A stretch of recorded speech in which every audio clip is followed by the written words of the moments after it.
talking like that. I love that. That was great. Yeah? I like all of the readings. I mean, Daniel, like the accent. He wants me to open the me out. Oh, he's obsessed with me. Yeah, I'd like to read just a few more. All right, let's pick it up. And well, if you'd like to read, would like to open your Quran and read with us or no? Yes, I would. I'll pick like some cool background music. I've never heard the Quran being read like this before with background music. Iran does it a lot. Yeah, Iran does it a lot. Yeah, Sister, we're on Surah 75 and 1, the very first ayah. Bro, we've had at least 3 people come into the space and enter the chat and just tell us to get a life and just leave. Yeah, pretty much. It's been kind of crazy. It's been kind of crazy. So, son, in Iran, it's a very common practice with this kind of music in the background and reading out. Oh my God, that would be blasphemous to Sunnis, but obviously I like it. Betty Hill. Really, Dan? I do swear by the day of judgment, and I do swear by the self-reproaching foe. Do people think we cannot reassemble their bones? Yes, indeed, we are most capable of restoring even their fingerprints. Still, people want to deny what is yet to come, asking mockingly, when is the day of judgment? And when the sight is stunned, and the moon is dimmed, and the sun and the moon are brought together, on that day one will cry, where is the escape? But no, there will be no refuge. On that day, all will end up before the Lord, and will then be informed of what they have set forth and be left behind.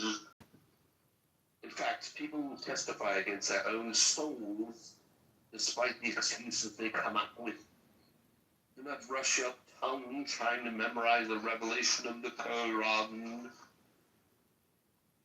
Hold on, let me change the music here so we get something a little bit more. It's not going with the text. The music is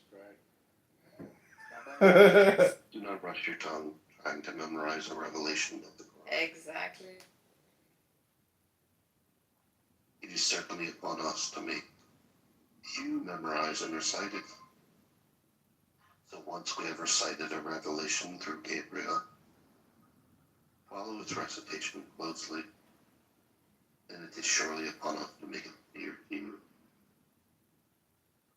But no, in fact, you love the speaking and neglect the hereafter. On that day, some faces will be bright, looking at their Lord, and others' faces will be gloomy, anticipating something devastating to befall them. But no, beware of the day when the soul reaches the collarbone, it leaves,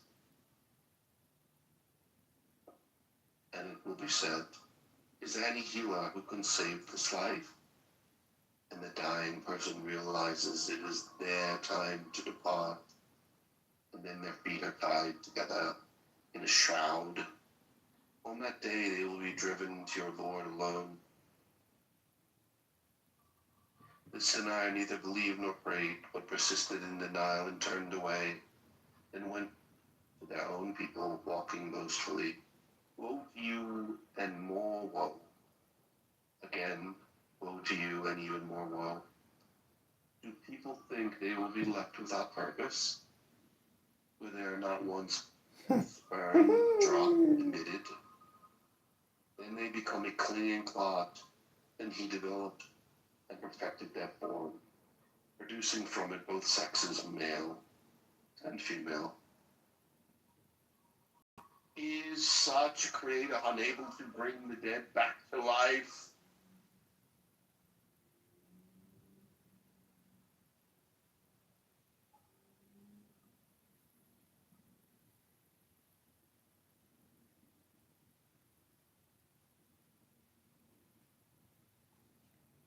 Thank you, Daniel. We're on Surah 46. That was 76. 76, yeah. Surah 76, and whoever would like to take it, please.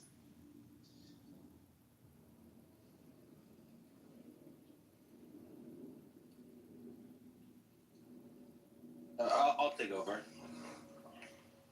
Did you Oh, want this is one of my favorite sodas. Can I read it? Alright, I agree with something. Okay. Do you have music? Yeah, I do. This is like meditation music. Okay, I'll start. Is there not a period of time when each human is nothing yet worth mentioning? For indeed, we alone created humans from a drop of mixed fluids in order to test them, so we made them hear and see. We already showed them the way, whether they choose to be grateful or ungrateful. Indeed, we have prepared for the disbelievers chains, shackles, and a blazing fire. Indeed, the virtuous will have a drink of pure wine flavored with camphor from a spring where Allah's servants will drink, flowing their will. They are those who fulfill their vows and fear a day of sweeping horror, and give food despite their desire for it to the poor, the orphan, and the captive, saying to themselves, "We feed you only for the sake of Allah, seeking neither reward nor thanks from you. We fear from our Lord a horribly distressful day, so Allah will deliver them from the horror of that day and grant them radiance and joy, and reward them for their perseverance with a garden in paradise and garments of silk. There they will be reclining on canopied couches, never seeing scorching heat or bitter cold. The garden's shade will be right above them, and its fruit will be made very easy to reach. They will be waited on with silver vessels and cups of crystal, crystalline silver, filled precisely as desired, and they will be given a drink of pure wine, flavored with ginger, from a spring called Salsabil. They will be waited on by eternal youth. If you saw them, you would think they were scattered pearls. And if you looked around, you would see indescribable bliss and a vast kingdom. The virtuous will be dressed in garments of fine green silk and rich brocade, and adorned with bracelets of silver, and their Lord will give them a purifying drink. And they will be told, "All this is surely a reward for you. Your striving has been appreciated. Indeed, it is we who have revealed the Quran to you in stages. So be patient with your Lord's decree, and do not yield to any evildoer or staunch disbeliever from among them. Always remember the name of your Lord morning and evening, and prostrate before him during parts of the night, and glorify him long at night. Surely those who love this fleeting world, totally neglecting a weighty day ahead of them. It is we who created them and perfected their physical form, but if we will, we can easily replace them with others.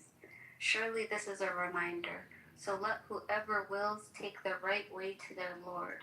But if you cannot will to do so, unless Allah wills. Indeed, Allah is all-knowing, all-wise. He admits whoever He wills into His mercy. As for the wrongdoers, we have prepared for them a painful torment. That's it. Very nice, son. Great. Well done. It's more like Allah going, "You must not know about me. You must not know about me. I could have another you in a minute." Sorry.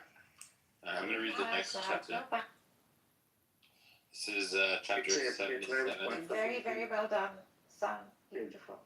What's up? We've been using like this like Arabian sort of like ambient sounds. Yeah. Can we do something like culturally inappropriate or just like You can. I want to do Okay, mine okay. Arabian, but you can do yours the next chapter. okay, fair enough.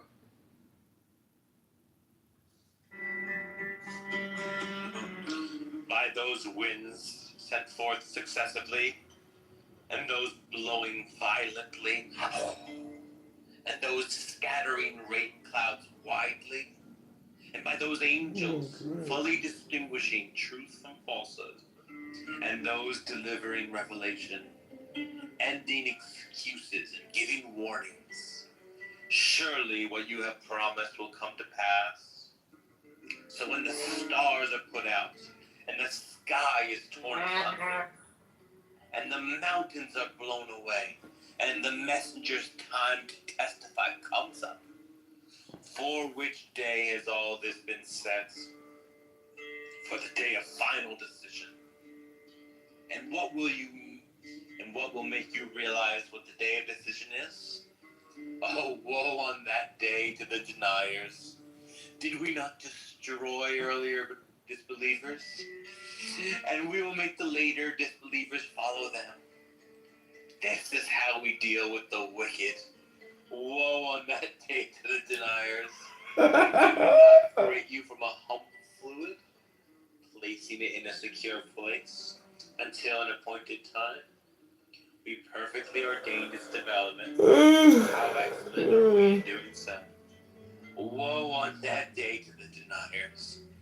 Have we not made the earth a lodging for the living and the dead, and placed upon it firm mountains, and given you fresh water to drink?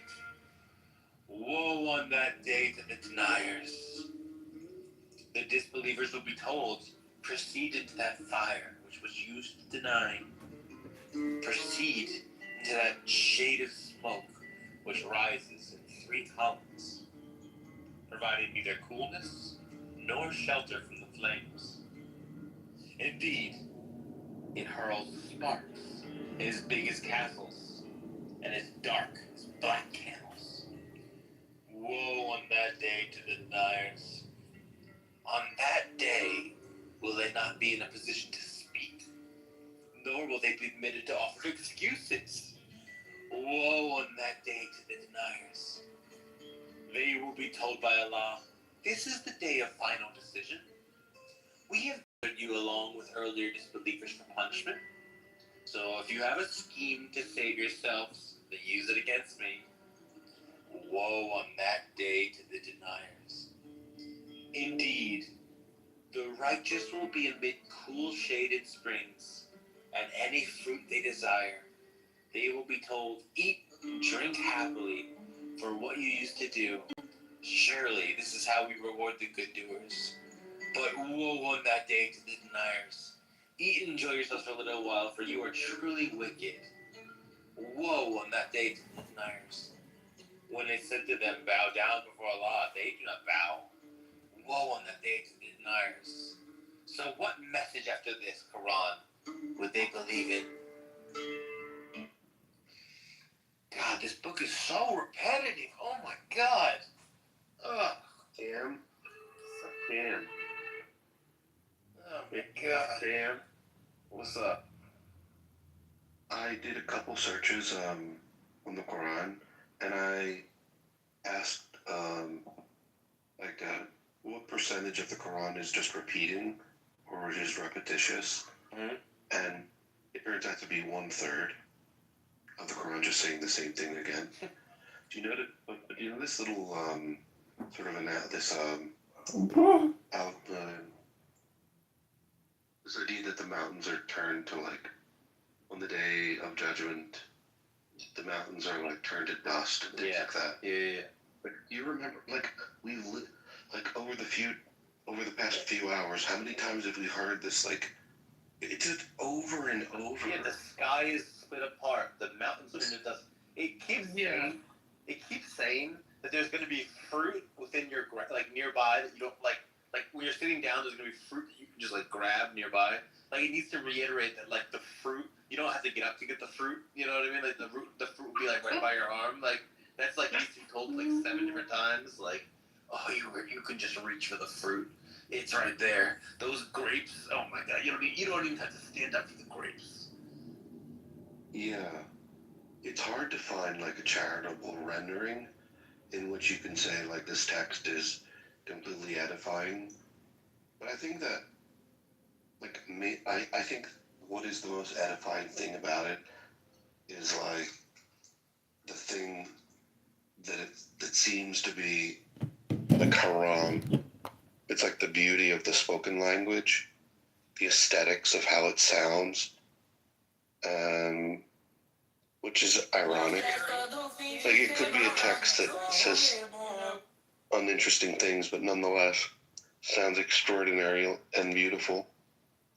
So, I mean, good grief, are they ever? This book is like, the disbelievers will finally see, like, the day is coming.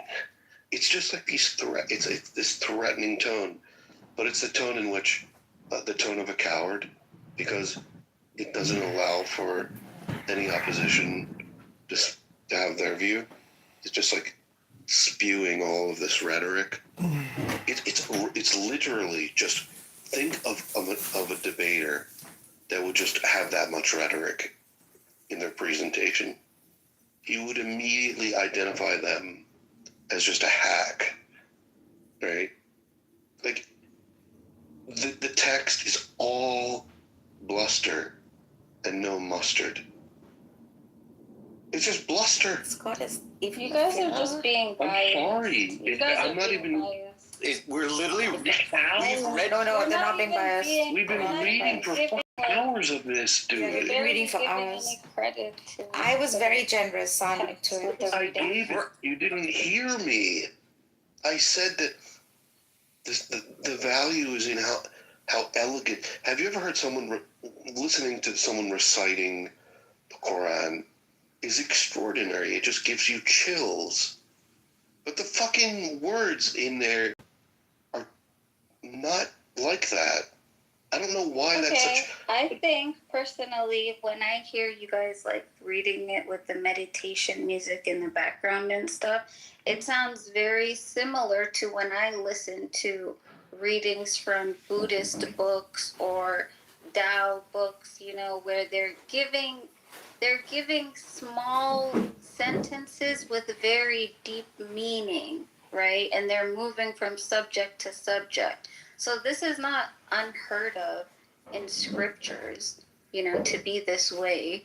And the constant reminder of, like, the punishment and the hell, that is meant to be a reminder of accountability to these people, trying to drive home that message of, you will be somehow accountable for everything that you do in this life, right?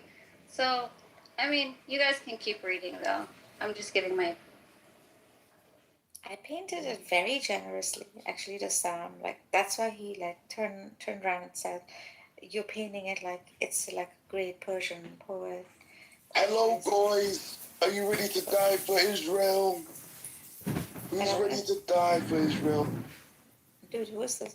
But you know what? Like, I think Daniel is right.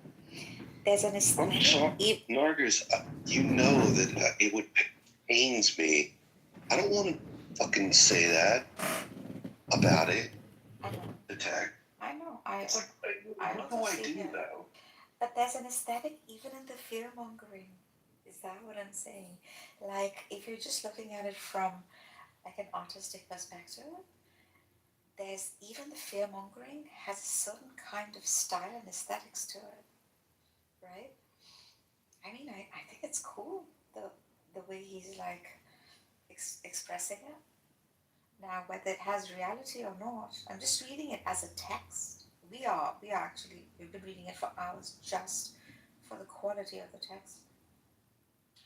I'm trying to make it sound as cool as possible. I'm reading it in a way that, like, makes it sound, like, poetic. I'm having music in the background that gives, like, the ambiance. And, you know, it does have a certain, like, quality when you do it that way. But it just repeats itself constantly about how heaven is going to have really brocaded couches and green cushions. And there's going to be a river that's named, like, Salishmeal or something like that. And there's going to be these little slave boys that look like pearls somehow. They're going to be, like, giving you stuff. And there's going to be pretty girls around you in heaven.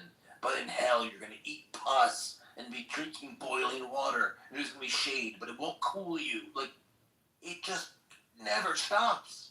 It just keeps going on and on. We're talking about that stuff in the Quran. Yeah, that shows up quite a few times. Hey, you like using a 1930s radio? Yeah. I'd like to say something from what are they asking one another about? About the monumentous news? No, not that. Over which they disagree. But no, they will not. They will come to know. Again, no. They will come to know. Have we not smoothed out the earth like a bed, and made the mountains as its pegs, and created you in pairs, and made your sleep rest, and made the night as a cover, and made the day for livelihood, and built of you 7 mighty heavens, and placed in them a shining lamp, and sent down from rain clouds pouring water, producing quiet grain and various plants, the dense orchards. Indeed, the day of final decision is an appointed time. It will come. It is the day the trumpet will be blown. And wouldn't it be a shame if you were to be on the wrong end of that stick? Wouldn't it be horrible if you were to obey me? It is the day the trumpet will be blown, and you will all come forth in crowds. The sky will be split open, becoming many gates, and the mountains will be blown away, becoming like a mirage. Indeed, hell is lying in ambush. Oh, we'll be waiting for you as a home for the transgressors, where they will remain for endless ages. They will not taste any coolness or drink except boiling water and oozing pus. A fitting word. They never expected any reckoning. They didn't even see it coming, and totally rejected our spines. And we have everything recorded precisely, to the last breath, to the last hair follicle, to the last beat of your heart. So the deniers will be told, taste the punishment, for all you will get from us is more torment. Indeed, the righteous will have salvation, garden, vineyards, and full-titted maidens of equal age. Oh boy, and full cups of pure wine, spaghetti, mom's gravy, meatballs. Wait a minute. Meatballs of the... Just bear with me. Never to have heard any idle talk about it. You have 72 Kumars. A fitting reward is a generous gift from your Lord, the Lord of the heaven and the earth and everything in between, the most compassionate. No one will dare speak to him. On the day, the Holy Spirit and the angels will stand in righteousness, except those granted permission by the God, the most compassionate, and whose words are true. That day is the ultimate truth, so let whoever wills take the path leading back to their Lord. Indeed, we have warned you of an imminent punishment. Right? Ain't that right? The day every person will see the consequences of what their hands have done. Disbelievers will cry, I wish I were dust. Nathaniel, when it comes to Jonah, should you forget about it? Forget about it. No, you must never forget about it. When it comes to the Jonah, You're laying on so thick. Like, who is this guy writing this, man? don't ever forget about it. Bro, imagine some guy writing this, like, with a straight face. Like, what type of man he is.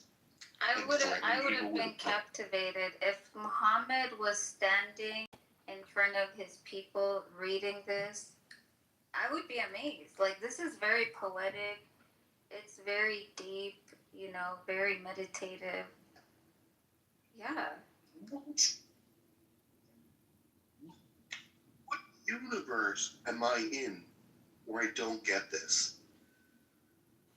Listen, you're gonna eat constant hell. You're gonna eat It's constant just a hell. petty threatening of people that disagree with you. You better fucking believe, or it's hoax. You're gonna eat fucking constant hell, bro. And if you go to heaven, there's gonna be some big-titted women, and the grapes are gonna be right next to you, bro. You don't even believe how close by the fruit is gonna be. And bro, your glasses, they're gonna be jewels or silver or whatever you want, any kind of glasses you want. Like, they're using human status symbols of like wealth, jewels, and stuff like that to be like pleasures in the afterlife. Don't you think human status concerns will maybe not be relevant in heaven, and that there'll be other kinds of pleasures that you enjoy in the afterlife, not ones of like slaves, big-titted women, and silver plates? Like maybe that's not how it goes in heaven. Maybe just think about it. Yeah, but let's be honest, like the most base part of us is like, kind of like, all right, big-titted women, all right, thumbs up. It's like the only part we would agree with, I think. Well, you like the slender type, but I mean, if you're talking some fucking Rocky Mountain oysters, those big titties, like it talks about the breasts, the size of the breasts or the supple breasts of women. Okay, Alright, so I'm gonna read the next chapter.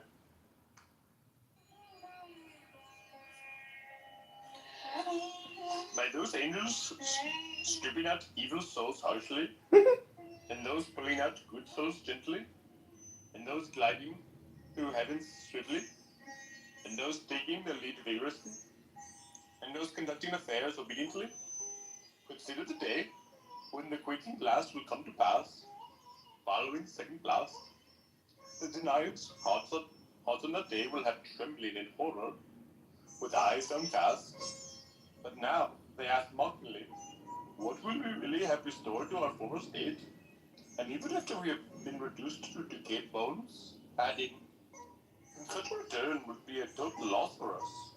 But indeed, it will take only one mighty blast, and at once they will be above ground. In the story of Moses, has the story of Moses reached your prophet? His Lord has called up the sacred valley of Dua, but commanding, go Pharaoh. He has truly transgressed all bounds. And say, would you be willing to purify yourself, and let me guide you to your Lord, so that you may be in awe of him? Then Moses showed him a great sign, but he denied and disobeyed Allah, then turned his back, striving against the truth. He summoned his people and called out, saying, I am your Lord, the Most High. So Allah overturned him, making him an example in this life and the next. Surely in this lesson for whoever stands in awe of Allah, which is harder to create, you or the sky? He built it, raising it high, forming it flawlessly. He dimmed its night and brought forth its daylight. As for the earth, he spread it out as well, bringing forth its water and pastures, and setting mountains firmly upon it, all as a means of sustenance for you and your animals. But when the supreme disaster comes to pass, and every person will remember all their striving, and the hellfire will be displayed for all to see, then as for those who transgressed, and preferred the feeling of life of this world, the hellfire will certainly be their home. As for those who are in awe, standing before the Lord, and restrain themselves from evil desires, paradise will certainly be their home. They ask your prophets regarding the hour, when will it be? But it is not for you to tell its time. That knowledge rests for your Lord alone. Your duty is only to warn whoever is in awe of it. On that day they see it, it will be as if they had stayed in the world no more than one evening or its morning. Dude, he is so good at impressions. You should do the next one in like a really kind of whiny, I'm a victim, Dewey accent. Yeah, okay, I got that. It's not going to be big. It's not. Can I do this one, please? Well, hold on. Let me just say one thing. We've read approximately 40% of the Quran in this time. It's actually not quite as long a book as I 50 minutes? but it could be 35 to it could be anywhere from 35 to 45% of the Quran. And if we continue, we could probably finish it. Because the verses are getting shorter, so we. Yeah, they In get fact, extra. I think that we shouldn't do it in ways that people are like it's pissing people off. Like so that like ruins I the want to level. try the Jewy one, if that's cool.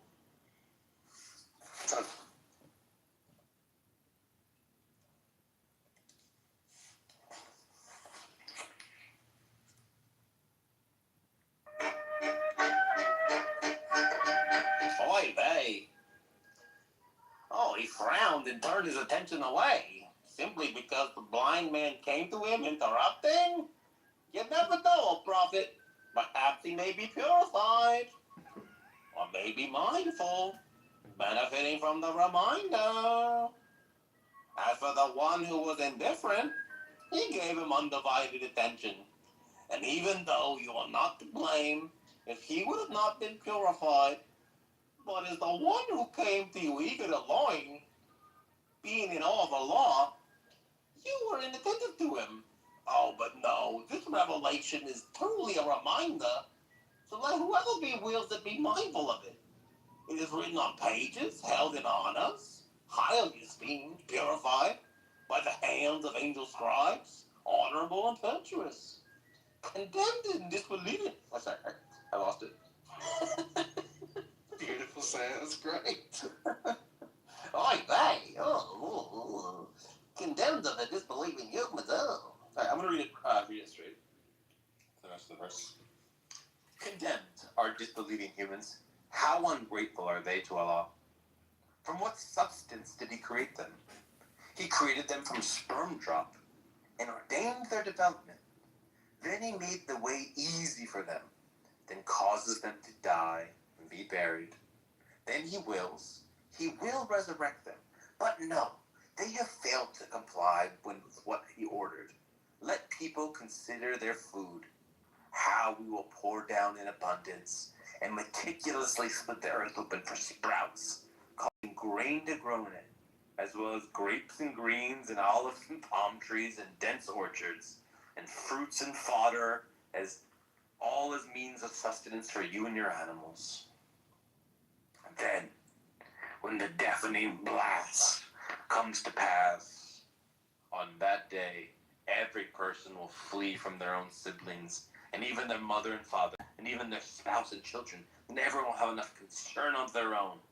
On that day, some faces will be bright, laughing and rejoices, while others will be dusty, cast in gloom. Those are the disbelievers, the wicked sinners. It just never stops bringing up the unbelievers and how they're going to be really regret it. It just never stops. It never fucking stops. It never changes the subject. It keeps bringing it up. It's insane. It's literally psychotic, the amount that it brings this up. It's literally what the Kuffar said. They were irritated as hell. So Muhammad is sitting. Muhammad is sitting on this low rock. Little people have gathered around him, just mesmerized by this man. He's simple, they don't know who he is. And he just points at the sun. It's a scorching Arabian sun in the Arabian Peninsula. He says, by the sun and its brightness, by the moon when it follows it, and by the day when it displays it, by the night when it covers it, by the sky and he who constructed it, and by this earth, he who spread it, and by the soul, he who has proportioned it and inspired it with the discernment of wickedness and righteousness. He has succeeded, who purifies it. He has failed, who instills it with corruption. Samud denied their prophet by reason of transgression. And when the most wretched of them was sent forth, And the messenger of God said to them, "Don't harm the she-camel. Don't prevent her from drink." But they denied him. They hamstrung her. So the Lord brought down to them destruction for their sin and made it equal among them. So do not transgress. Do not transgress. Yeah, honestly, I think I prefer Nargis's rendering. I like the Jewy one better. Which one? What verse did you? What story did you just read? I don't know the song. 91, the sun. Okay. Alright, well, I'm on chapter 80. I'm on chapter 81. We went like Ani, Sam. When the sun was out, when the stars fall down, get to the chopper, and when the mountains are blown away, and when the pregnant camels are left untended, get to a lot. Alright. I'm gonna. Can I read just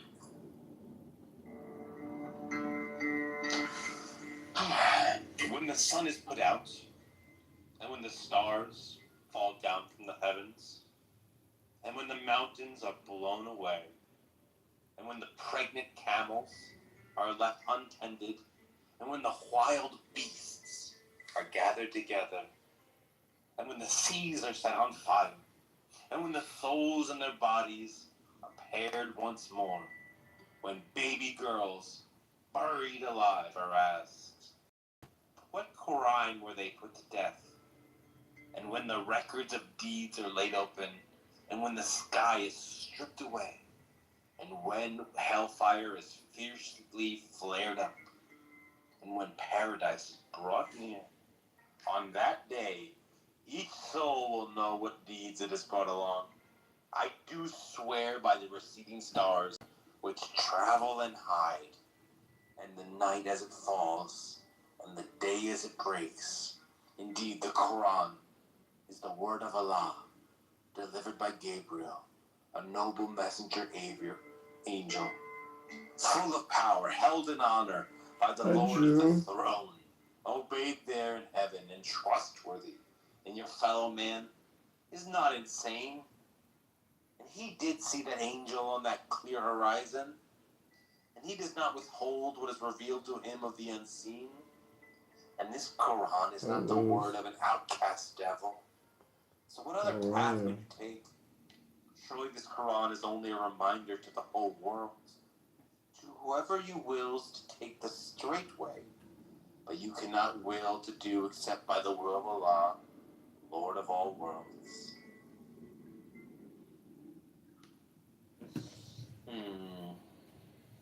It's kind of strange that this is God's words, but then it says, I swear by the receding stars. So like God is like being like, I swear on the stars this is true. Like, shouldn't you like God not be doing that? Shouldn't he just be saying something you believe it by default? Shouldn't he to be like, I swear to God, I swear on the stars that that's true. It's kind of a weird thing for God to do. I'd like to dip my toe into some Western scholarship, if I may. Please, sure. And I do promise. Of course, one assumes that the Arabian believers who came into the Fertile Crescent recognized Muhammad as having been their prophet. But it is not clear how Muhammad's claim of prophecy was at first received or understood by Christians, Jews, or Samaritans of the area, or for that matter, by those of Arabia already incorporated during the Ridda Wars into the new polity.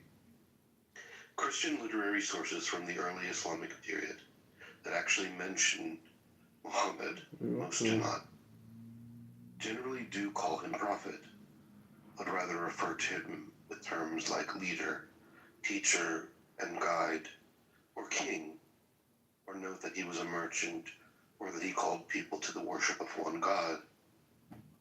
Only a century or more after Muhammad's death do we begin to find Christian sources noting that his followers called him prophet and apostle. Certainly in later times, from perhaps the early 2nd century, 8th century CE, or a little later, by which date Islam had begun to coalesce from the believers' movement to a clearly defined and distinct religious confession.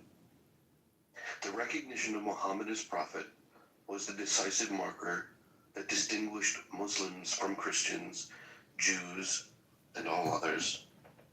By that time, to utter the statement of faith, the Shahada, meaning to bear witness, there is no God but God. Muhammad is the apostle of God. La ilaha illa Muhammad Rasul Allah was decisively to declare oneself a Muslim. But here again, the early evidence is suggestive. The earliest documentary attestations of the Shahada, found on coins, papyri, and inscriptions dating before 685, include only the first part, or the latter, of the latter, double Shahada. There is no God but God, sometimes with addition, who has no associate. Muhammad is not yet mentioned. If this is not merely an accident of preservation, we may see in it yet another indication of the ecumenical or non-confessional character of the early community of Muslims or believers. For the statement, there is no God but God, would have been acceptable to all monotheists, including Christians and Jews. It is not unreasonable to propose then that many Christians and Jews of Syria, Iraq, and other areas, as monotheists, could have found a place in the expanding early community of believers. Incorporating such monotheistic communities into their growing domains, the believers worked toward their goal of establishing the hegemony of God's law over the whole world.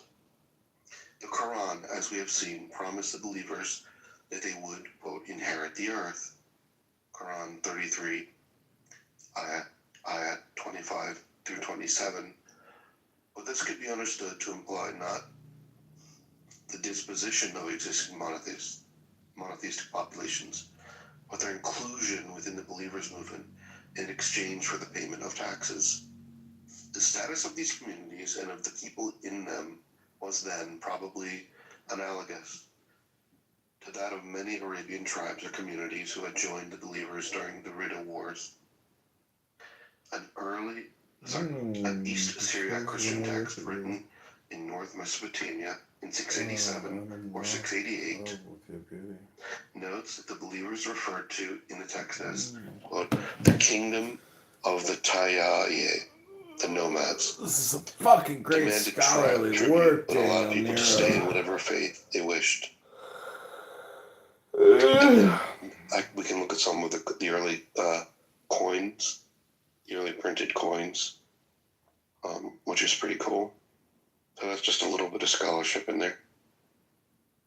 From the text, it's called Muhammad and the Believers by Fred Donner, and it's page 1. I read from pages 111 to 114. So it's Fred Donner's Muhammad and the Believers.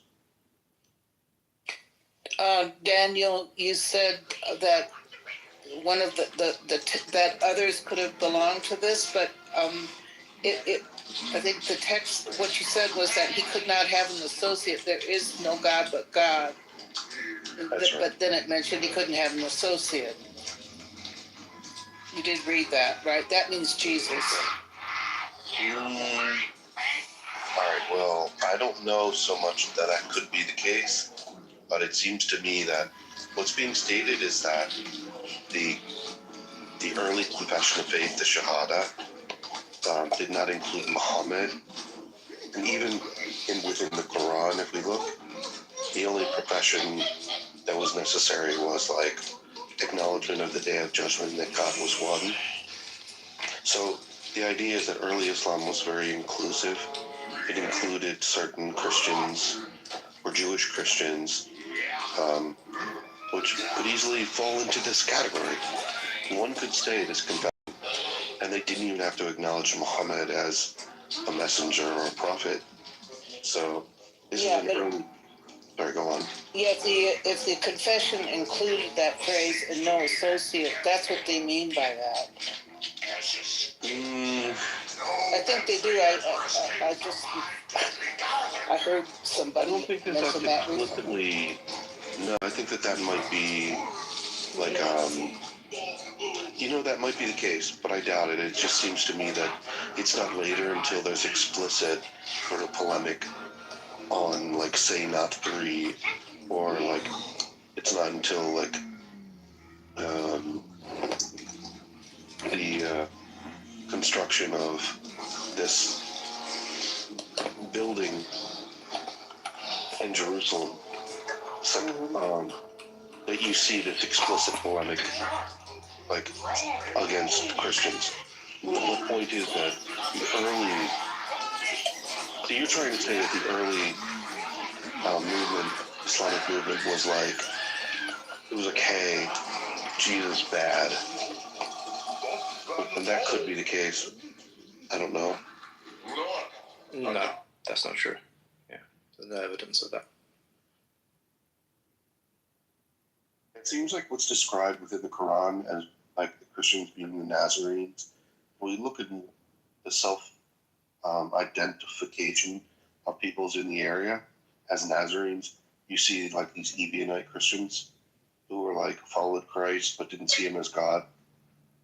So it seems likely to me that part of the early movement were these what we would call Syriac Christians, or those that thought of Jesus in different terms as, like, other than divine.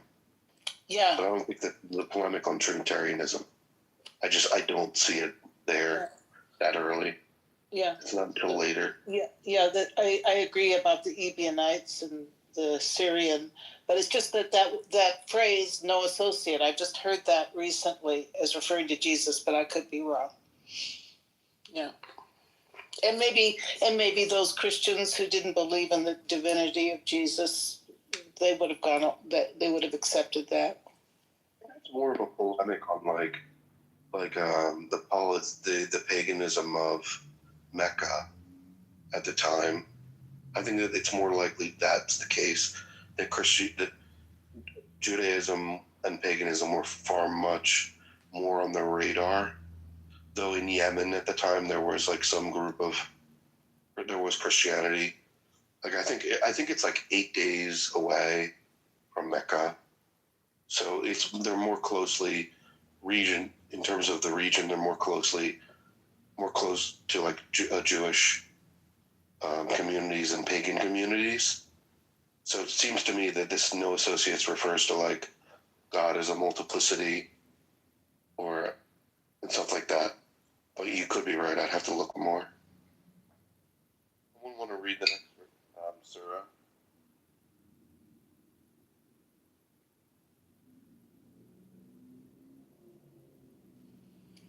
I'd like to keep reading, if that's cool with everyone.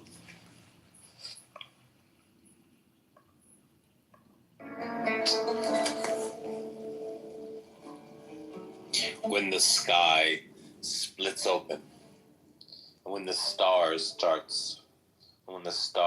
fall away, and when the seas burst forth, and when the graves spill out, then each soul will know what has been sent forth or left behind.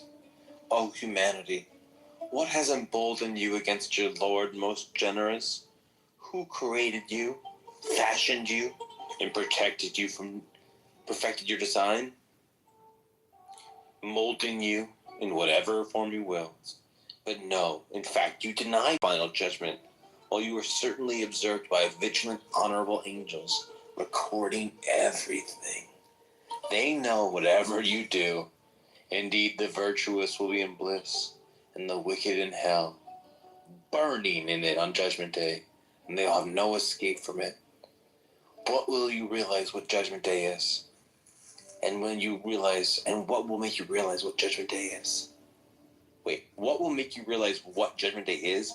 And what will make you realize what Judgment Day is? It just repeats itself? It is the day no soul will be of any benefit to another whatsoever.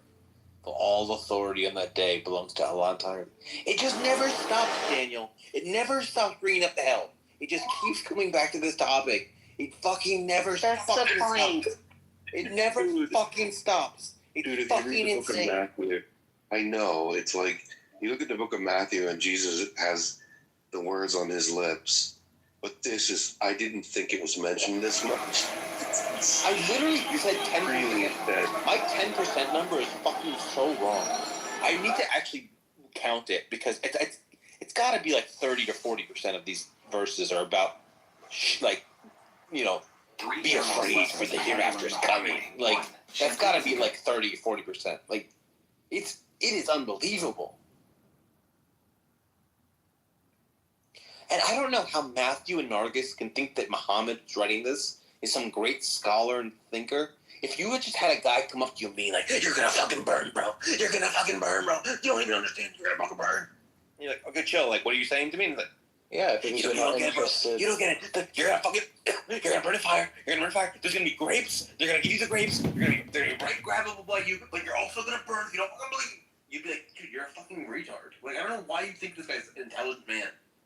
Yeah, because you're not interested in history. I'm interested in the Quran. I have direct words. I have the direct words of this man. I don't need to do fucking mumbo jumbo with history. I can just read his words and assess his intelligence. Yeah, but you're not Just serious. like seeing the history. Yeah, history is not just about reading words. It's about situating Who's got better insight? If I want to know Julius Caesar's intelligence level, I can either read his writings or I can see what historians say about what his intelligence level is. Yeah, so go to the historians and see what they say about the impact. A person's writings is a window into their thoughts. He's not writing it, he's talking to people. Yeah, you're being as erratic as the people that you're claiming to criticize. You're not interested in history. You have to If you're interested in someone's writing, you can see the patterns that what writing is the record of the thoughts. What writing is just the record of the thoughts of a man. And you can see what logical can... Stop talking over me, Matthew. Stop talking over me. When you read someone's... Stop talking over me. When you read someone's writing, you see how the ideas connect from one idea to the next. You see what they're paying attention. You see what their vocabulary level is, what level of abstraction they can handle, what kinds of analogies they use, the originality, what kinds of metaphors they think in. You can see a lot. When I see your writing, I can see into your mind. Okay? And you can't then say, well, no, it's better to talk to some third parties about how smart someone is. No, just look at your thinking. Look at the record of your thoughts. That is what will judge you. That is what you're tested. What the fuck? Yeah, granted, it's a bit excess. I'm not gonna lie. That's also how I read it the first time I read it. But when I saw it through like a historical lens, I'm not attaching any truth value to it.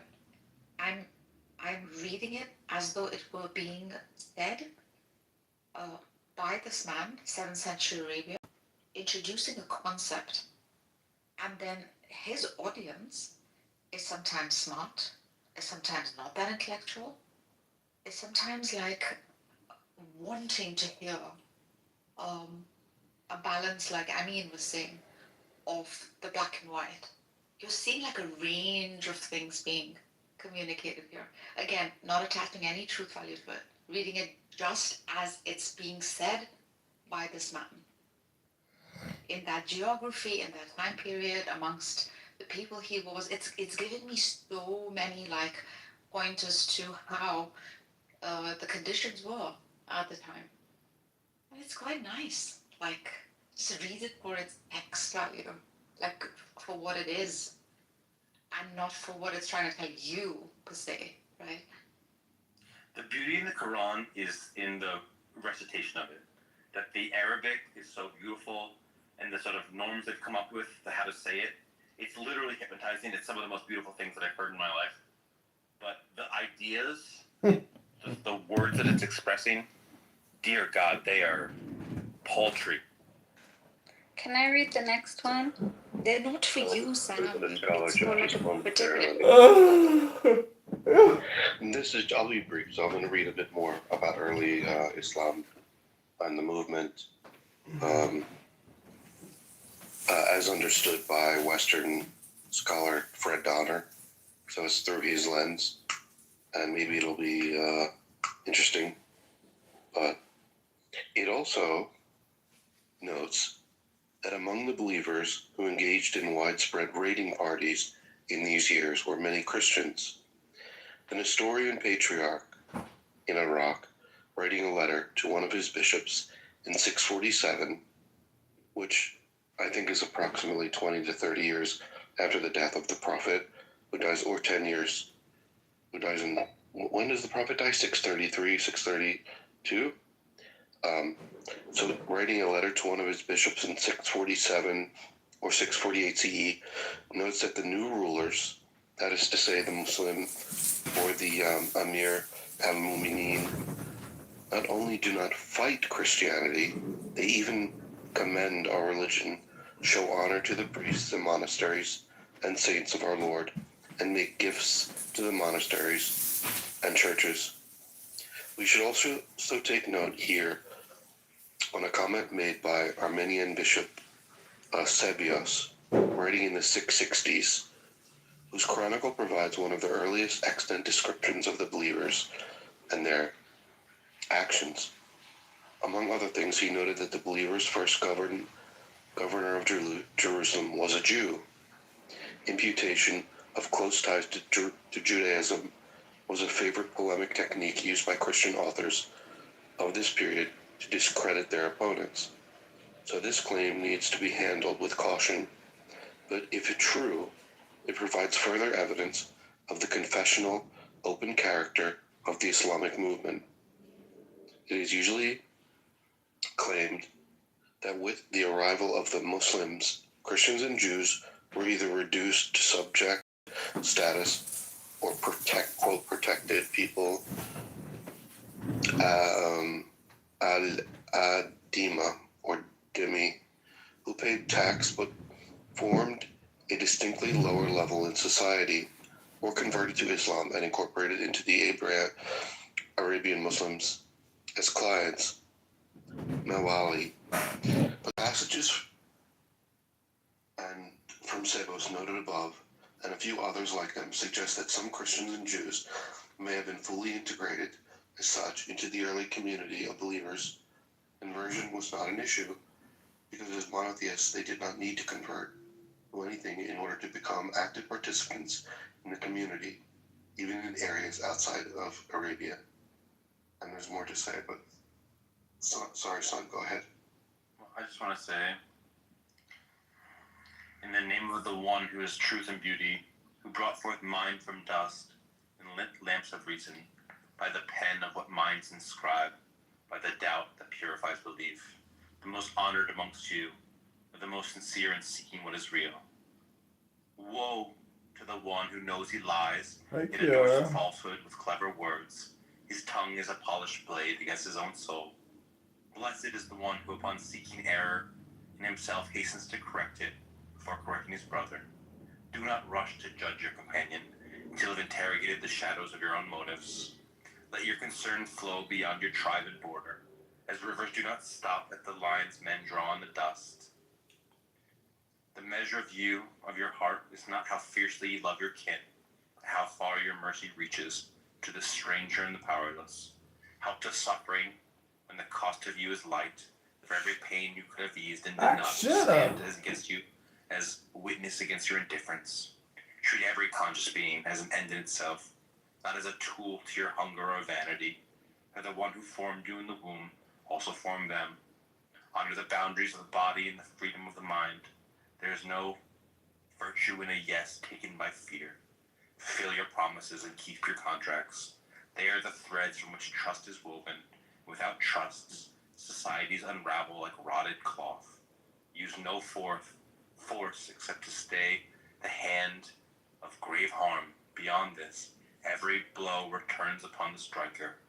Let truth and compassion walk together in all you do. For truth without mercy becomes cruelty, and mercy without truth becomes decay. Live so that your absence would be lamented for the good that will no longer be done. And know, the Lord of truth and beauty loves the humble questioner more than the arrogant preacher. Oh, look, I made something way fucking better than the Quran. Oh my god. Oh my god, I made something way fucking better than the Quran. And Look, I just wanted to bring everyone's attention to the image above, and it shows like extraordinary beauty. It seems to me that each surah was sort of, there was some indication in the form of a medallion or some symbol in the gold leaf. And you see the tinier little embellishments of the text. They're actually what separate the ayah from one another. So you do see like an extraordinary beauty in the text. And given the constraints, the visual artistic constraints of the 13th or 12th century Islamic society, you do see this emergence of an extraordinary devotion to beauty. And look at the text itself, and look at the gold leaf, and look at how each ayah is separated and how each surah is separated. And these manuscripts are extraordinary. And I think we can look at those as beautiful without reservation at all. So just merely look at it. But yes, it's true to say that what Sam has said, fear is just not fun. It's not the way to go. So what I was trying to say before Sam kind of interrupted me, because I know he's deeply passionate about something for which he's not, I don't think, considered properly.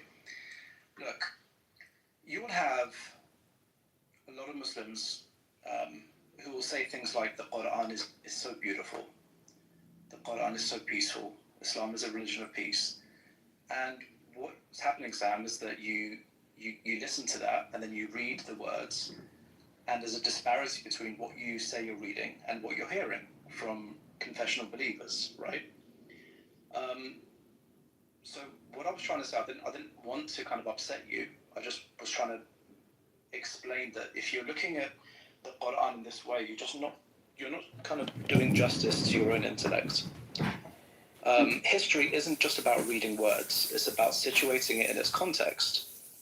Now, if you think that critical historians of late antiquity speak in any way near what you just, the way that you just spoke, then you're wrong, and you know that. Now, you can make fun of the Quran, you can make fun of confessional believers, that's your prerogative, but just know that if you're doing that without consideration of what the Quran is even for, or understanding Muhammad in his wider context, then you're not going to convince anyone who's either a confessional believer or someone who's approaches things rationally, like I do, or like Nargis does, right? Who said the entire Quran is beautiful or is supposed to be beautiful? Why? Yeah, if you look at it from that lens, it's not grounded in reality. Muhammad was employing rhetoric. He was employing... Remember, this is a collection of speeches that he made over probably 23 years. So to just read the words without the context is just lame. It's just a lame way to approach history. If you're saying that, no, I just want to attack like traditionalist, confessional believing Muslims because of the claim that they make about the Quran, okay, fair enough, that's fine. I'd probably agree with you. Or if you're making a claim saying that, why would God, like the creator of everything, talk in this way? Yeah, that's probably a good beginning at a criticism. But if you're just reading without considering the wider drought crisis into which we have to situate Muhammad, the fact that he did and seems like he was attempting and succeeded with a success that I don't think we've ever seen, to galvanize an audience, to build alliances with otherwise warring tribes, with establishing some kind of law, with expanding people's consciousness above and beyond what they are usually privy to. Yes, he's going to use rhetoric. The Quran is evidence that he uses confrontational speech. He's antagonistic, he's empowering. The stuff that you're reading is basically him giving speeches, empowering his followers. When Winston Churchill, his speech, which is regarded as one of the greatest speeches of all time, I mean, that's, whether it is or not, it's up to you. But yeah, he's saying, we'll fight them on the beaches, we'll fight them on the hills. Yeah, it's rhetoric. It's trying to empower and galvanize a following. When he's using avertive apocalypticism, that was the way to do things back then. Yes, Jesus apparently used the same principles, so did Muhammad. They employed avertive apocalypticism, this idea that, if you don't get your act together, you're going to be sorry on the day of judgment, because judgment is coming. So you have to consider these things as part of the historical reading. You have to consider that that he's apprehending, universal truths and is clothing them in symbolic language for a particular purpose. If anyone was to begin some kind of meta-analysis of Muhammad and his speeches, at the very least, you'd have to not be so erratic. You'd have to, read the research of people who are specialists in the field and appreciate that. And that's all.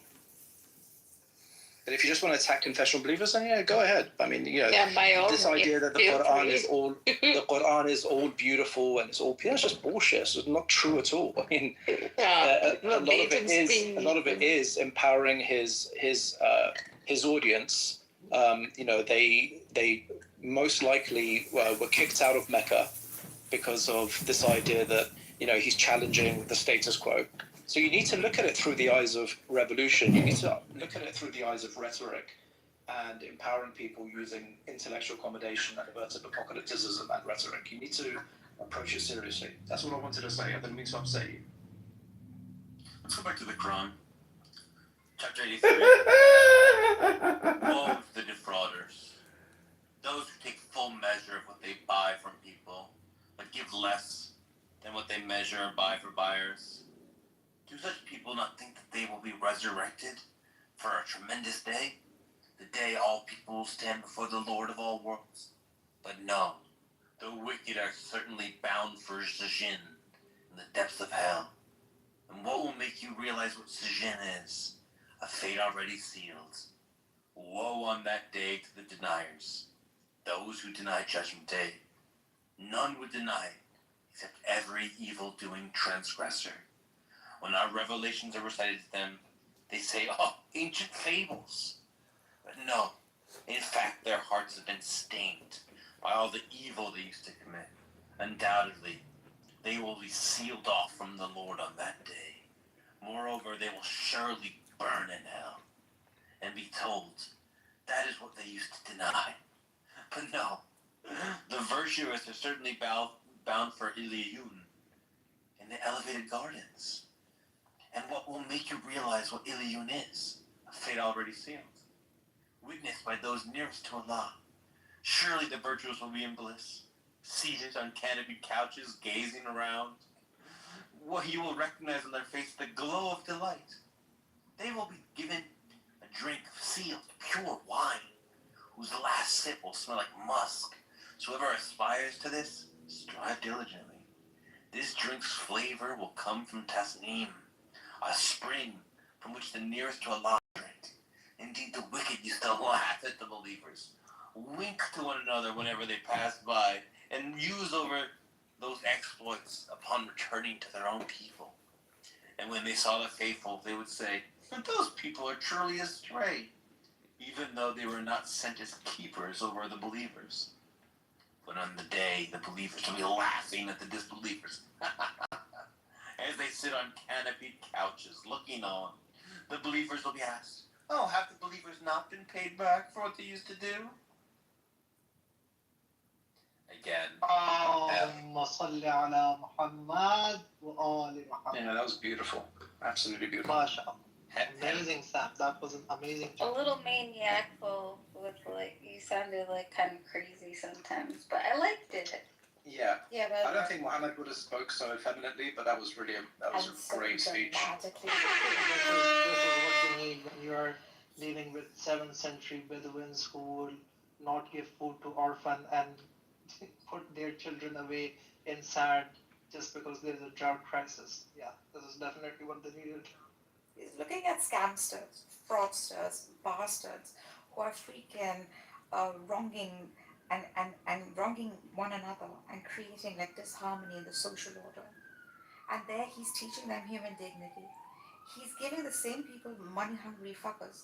And he's saying, look, instead of these little freaking peanuts that you're collecting by being a fraudster, and you're seeing that your friend died yesterday, he's not going to be in that place where you think he is. He's going to be boiling in hell. In fact, now he's talking to a 7th century bloody fraudster by the side of the street. He's saying, instead, do you not want to sit on these brocade couches? Do you not want to be drinking wine? Do you not want to? And then he's got their attention in doing so. Now, whether this holds truth value or not, he's got the attention. And in that instance, he's saying, stop what you're doing because you saw your friend die yesterday and he's not in a good place. So, yeah, I mean, look at this why it says not this cow worshipper. Yeah, how should one speak to this ignoramus? Like, you have to rough him up, you have to humiliate him, you have to destroy him, you have to use rhetoric, you have to get people to humiliate him in society. Because he's not going to respond to intellect, is he? Just an ignoramus, racist, doesn't care about history. And that's how they should be treated. They should be roughed up a bit. So I'm open to the idea that if you have a bunch of uneducated Bedouins, you just need to scare them with heaven and hell and be really, really basic and simple. Okay? But then maybe that's not what should be taught to people living in Europe and America, and maybe maybe that's a message for Bedouins that are uneducated, and maybe when you're talking to first world Europeans and Americans, maybe a different book is more relevant for that audience. Yeah, we should rough up Netanyahu in the same way, but probably harsher language, actually, with Netanyahu. No, agreed. And Zionist sympathizers. But now you'd use like cause and effect. For every wrongdoing, there is going to be an effect. You're going to get caught sometime in the scam, and you're going to pay time behind bars.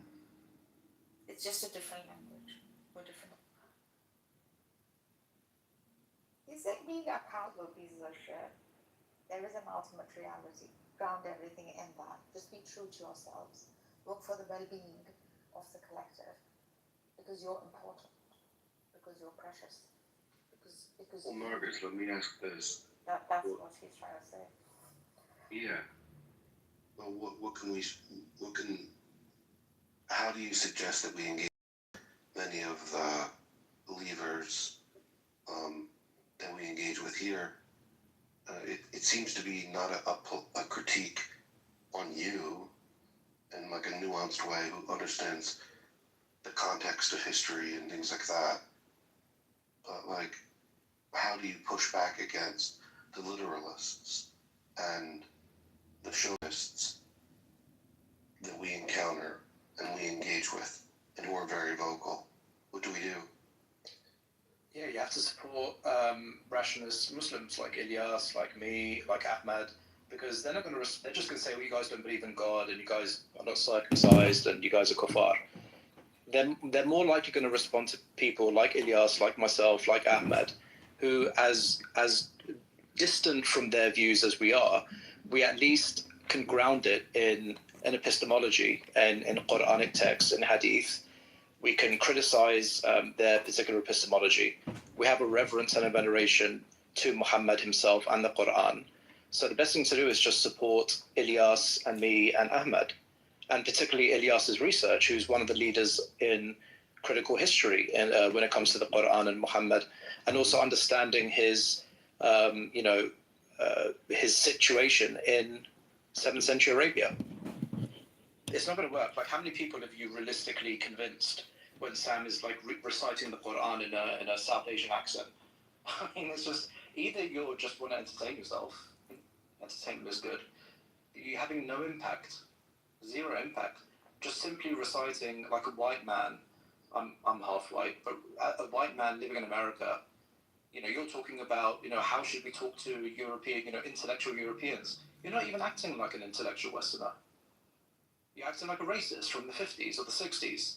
I watch old footage on YouTube of racist, 1960s stand-up comedians putting on blackface, mocking, sub-Saharan Africans and South Asians. If you think that's still relevant or that's somehow intellectual, you just need to wake up, bro. You need to get out a bit more. You're not going to convince any Muslim at all.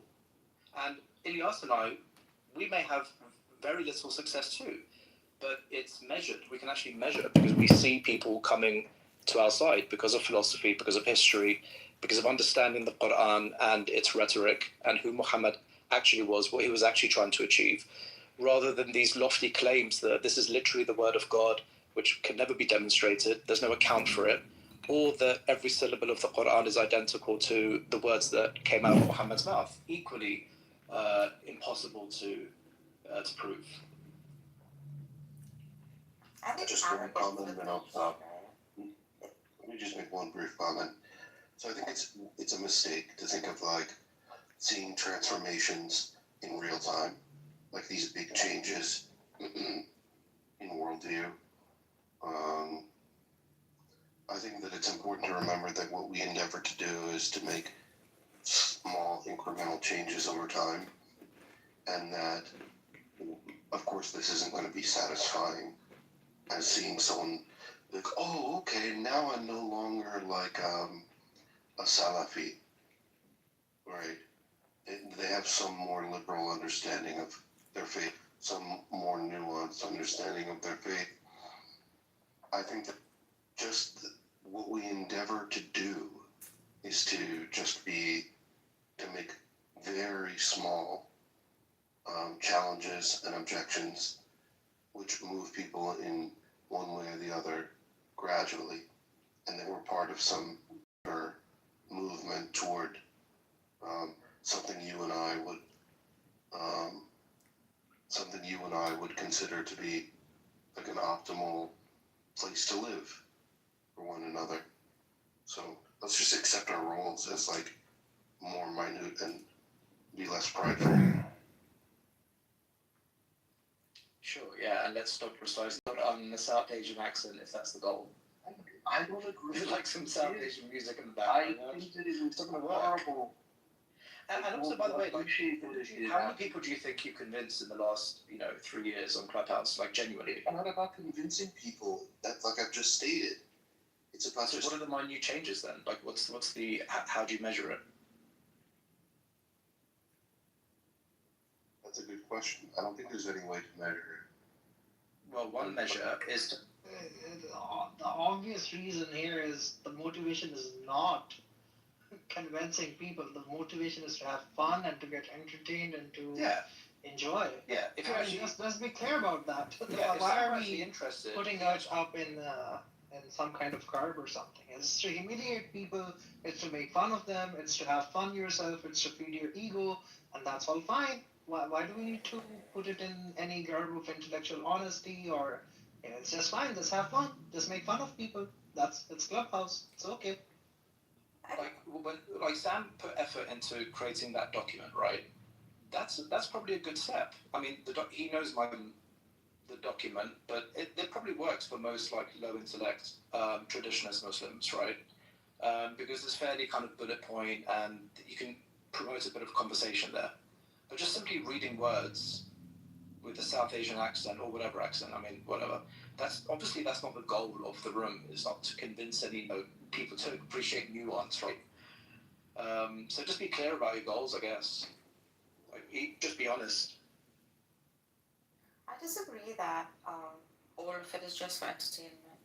I mean, I've hung out with my friends enough to know that they are surely bedazzled as to why a literalist would say this is verbatim speech and this is directly from God and this is what God spoke through a literal angel in a literal cave, etc., etc.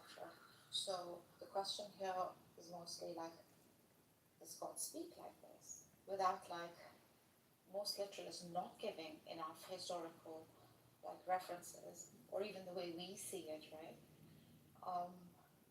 So I think it is a reaction to that more than anything. Yeah, and I would say like so Zebu and Sam, they had this room a few weeks ago, and it basically they were constructing a list of all the ways that you can tell if someone's smart. Just get that into one document if you haven't done already.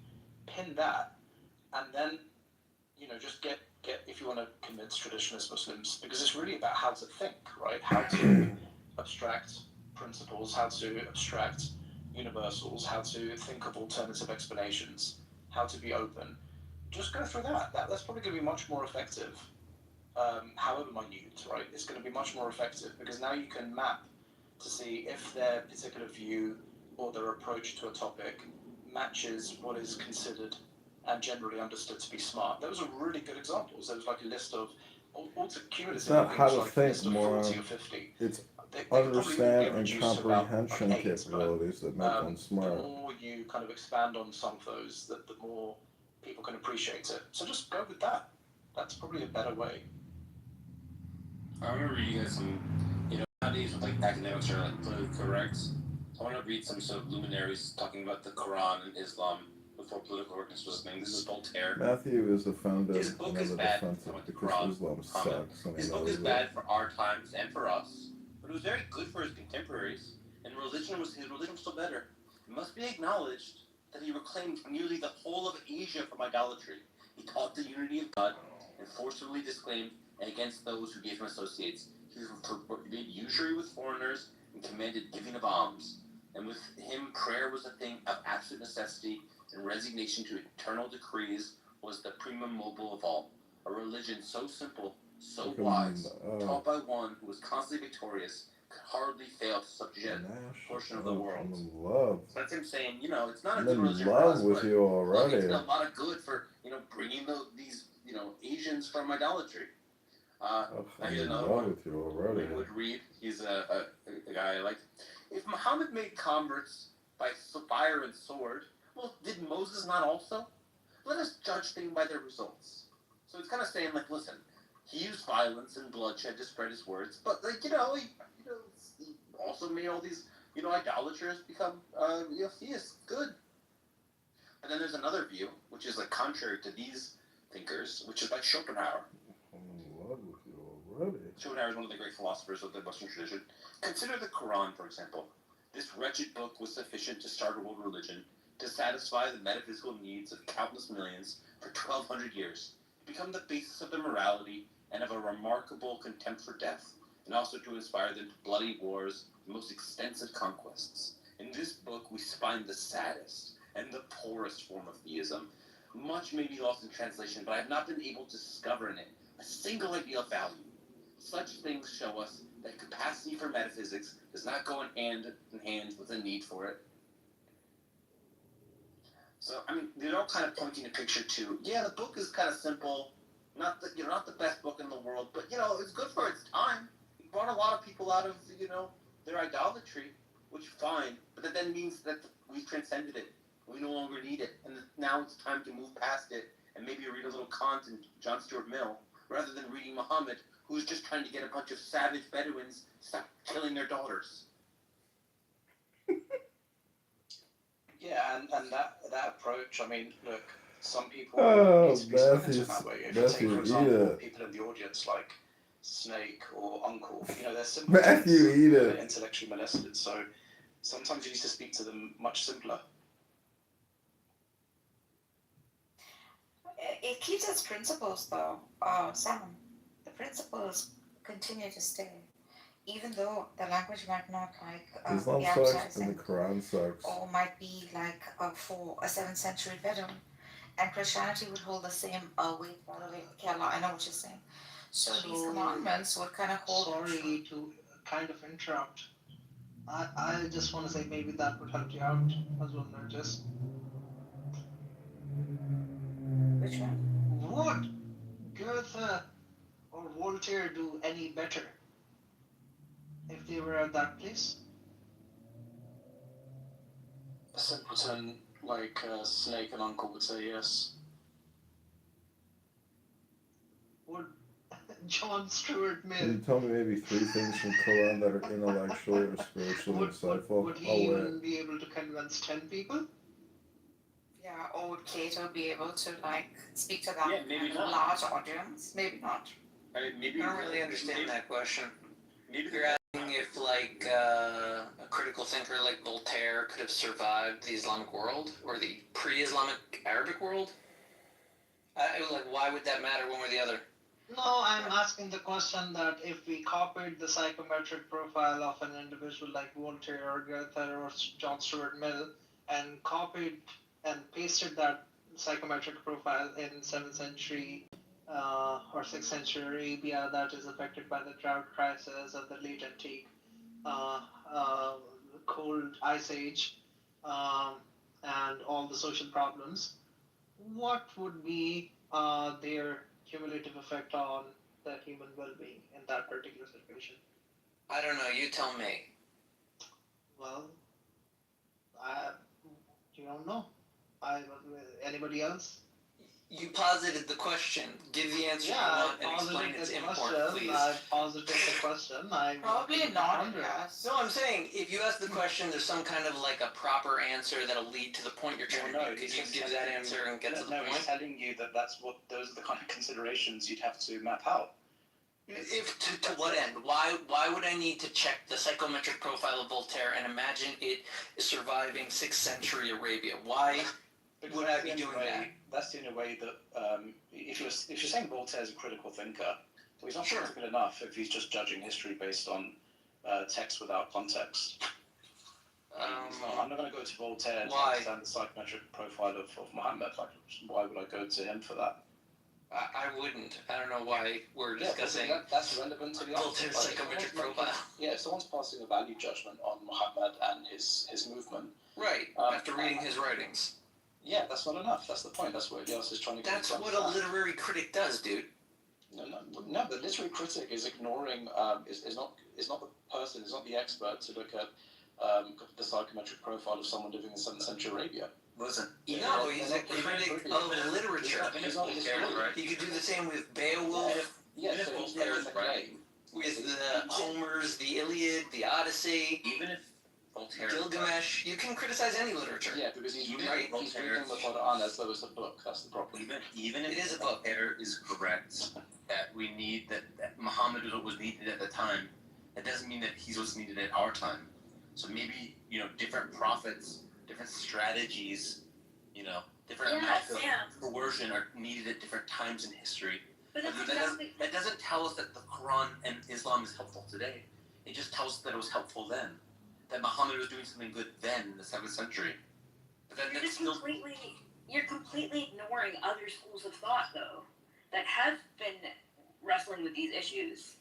You're just ignoring it. You're going from literalist Islam to then all these like Western thinkers, and you're dismissing all these other schools of thought that have been putting work into articulating this. Such as? What do you mean, such as? Give an example. The schools that Sam should be focusing on. The multiple Shia traditions that exist. That okay, Sam, have you spoken with Shia? Why are you fucking interrupting me? Well, I think your claim that Sam has not investigated any of the Shiite schools is a little strange. You're saying all the Shiite, if you were to talk to, he'd be fine with. Oh my god. So, basically, there's probably some hunter-gatherer warlord that lived in 10,000 BC who was a savage cannibal, but he was very successful at stopping his tribe from getting slaughtered by other savage cannibals.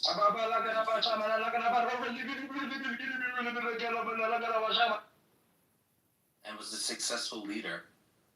And he's probably good at his time that we needed some sort of savage barbarian to stop his tribe from getting eaten by other savage tribes. That doesn't mean today we should listen to that guy. So, someone being contextually useful doesn't tell us that we should still listen to them or find them interesting or important. It might be the case that Goethe and Mill are not useful in the 7th century context, but then likewise, maybe it's not relevant to us. And was he I relevant think it to the... kind of still is, Sam, because there are parts of the world where Muslims do act in very barbaric ways, so it is helping to a certain extent to keep a standard in those parts of the world. It could be better, it could be influenced by things as well, but it's not totally useless. Like, it's telling people not to bury their daughter. Right? They could still benefit from that in some places in the world where they may still do that. For example, in India, they bury their daughters, they kill their daughters out of poverty so that they don't have to pay the dowry because they can't afford to, right? So these messages are still useful and beneficial in a universal sense to a certain extent. Obviously, a lot of it is contextual and time specific to the primary audience. But I think that even earlier when we were reading it together, that was very beautiful. I was meditating over some of those words. It's not all war, violence, and burning and the hellfire. You guys have been sitting here reading it. There's some very beautiful, things that people can meditate over, and wisdoms and things that are universal principles. I am really pissed off right now because I have been sitting in this room with Sam having these conversations with people, and I understand that there's like an ethnographic value to this discussion. An autistic Down syndrome vaccinated dog could urinate on a pee-pee pad and it would be as beneficial as the genocidal terrorist philosophy of Muhammad. But when I say something and I'm giving legitimate critique, I'm getting interrupted and no one's asking people to stop interrupting me. Who now? Yes, but at the same time, like, have my back. Like, I'm giving you a positive critique. I'm saying that you're jumping around, and there are other schools of thought that you have skimmed the surface of, but you haven't really gone into that much. And I know that because I'm, like, in the room with you. So I understand you're reading other things and you're exploring other things, but there are seriously other schools of thought, including what Matthew's talking about, including what Nargis has shared with you many times. There's more out there, and it's not to take away, like, I love the fact that you're reading the Quran to, like, rap music. I'm not going to stop you from doing that. I personally am not offended by that. But I do think it's worthwhile to understand that there is a long history of scholarship to understand how the Quran can be relevant now. What is it? What's the context of it? What's the historical evolution of the text over time? And if that's something you want to pursue, then do that before just jumping around to these random thinkers. It's not to say that what they say isn't of value in the sense of, oh, wow, look at what these other ignorant people have said about Islam. But there are educated people who've been putting a lot of effort into understanding this. I don't know why that is not, like, considered a valuable exercise, and also addressing the ways that we can change perceptions or provide understanding or create opportunities for unity and cooperation. I think that's valid, and I think I'm valid for saying that, because I'm having these conversations. I'm in the room. I'm here all the time. Well, I really apologize for not getting your back, but also just if anyone's interrupting you, you have full license to move anyone down at any time to interrupt you. That's the rules of that. Anyway, Thank you. But I want to read some more Quran, just for this. When the sky bursts open, obeying its Lord as it must. When the earth is flattened out and ejects all its contents and becomes empty, obeying its Lord as it must. Surely you will be all judged. All humanity, indeed you are laboring restlessly towards your Lord, and will eventually meet the consequences. As for those who are given their record in their right hand, they will have an easy reckoning. They will return to their people joyfully. And for those who are given their record in their left hand from behind their backs, they will cry for instant destruction, and will burn in blazing fire. For they used to be prideful among their people, thinking they would never return to Allah. Yes, they would. Surely their Lord has always been all-seeing of them. So I swear by the twilight, and by the night, and whatever it envelops, and by the moon when it waxes full. I feel angry. Angry Matthews. So what is the matter with them that do not believe? And when the Quran is recited to them, do they not bow down in submission? In fact, the disbelievers persist in denial. But Allah knows best whatever they hide. So then give them good news of painful punishment.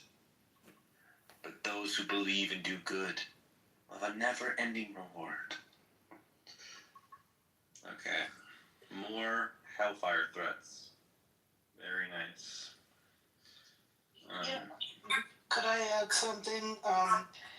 Muhammad might have contributed something to converting the pagans in Arabia, but what was the necessity of converting the Christians in Egypt and Syria and Lebanon? Just the profession. You know, that's the problem. To continue the Jesus' project, because Jesus was a failed prophet, so Muhammad had to take really beautiful. Take the baton. Okay. So you're saying Islam's success relies upon the failure of the church?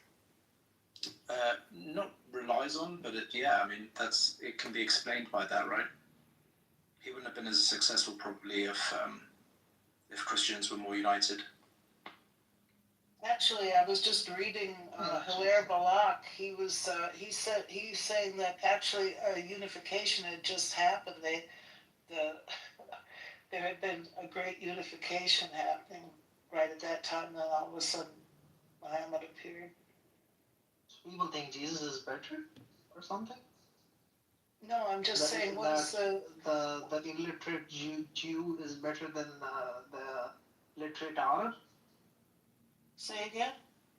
The illiterate failed Jewish man was crucified 2 years into his ministry is better than a very educated Arab synthesizer?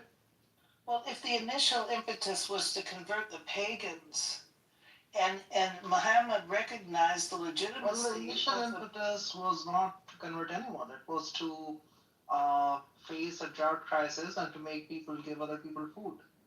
All the initial Quran is about giving people food. Well, it has something. It has a belief in a one God. Well, even that comes in later. All the early Quran is about giving people food. Really? Early, which is early? The later, I heard that they reversed the. Yes. So if you read it from the reverse, the earlier surahs are about giving people food. The main message is about helping people. Yeah, exactly. And he was successful at that, right? Well, as far as we know, yeah. Honestly, there's no comparison between a clearly educated man like Muhammad and the illiterate Jew, the failed prophet that Jesus was. I mean, there's just no comparison. Like, this is not even like beginning. Right? Jesus was nothing but a failed, illiterate, Jewish, messianic leader. That's all that's worth. Who failed in like 2 or 3 years, and who clearly had like ahistorical and clearly apocalyptic notions that failed in the very first iteration. Well, the church he established. The church that he didn't establish any church. There's no evidence. Well, I'm not going to argue the theology of that. I'm just saying. That's no theology. That's just the critical historical. Okay. Well, I thought we were talking about the value of earlier. A few minutes ago, we were talking about the value of what he did. Oh my in his God! area, It's shit and he moved water. into other areas who already had a belief in monotheistic belief. I don't know You're how saying that. I don't know how you can call someone who has the most followers of anyone on earth a failed prophet. How's that relevant? I would say the measurement of how good of a prophet you are is how many followers you get. Definitely not. What's the argument for that? Well, I need substantiation for that claim. He says it's failed because he was killed. Seems like a nice standardized No. Like, okay, By failed. By failed. Was he a by prophet? Yeah, like. Yeah. By failed, I mean his central prophecy of his return was obviously false. The death and resurrection. Yeah, his second coming. His followers seem to think that he died and came back. That was like a prophecy, no? No. He had a particular teaching that his not the resurrection. The second coming is going to be in the immediate generation.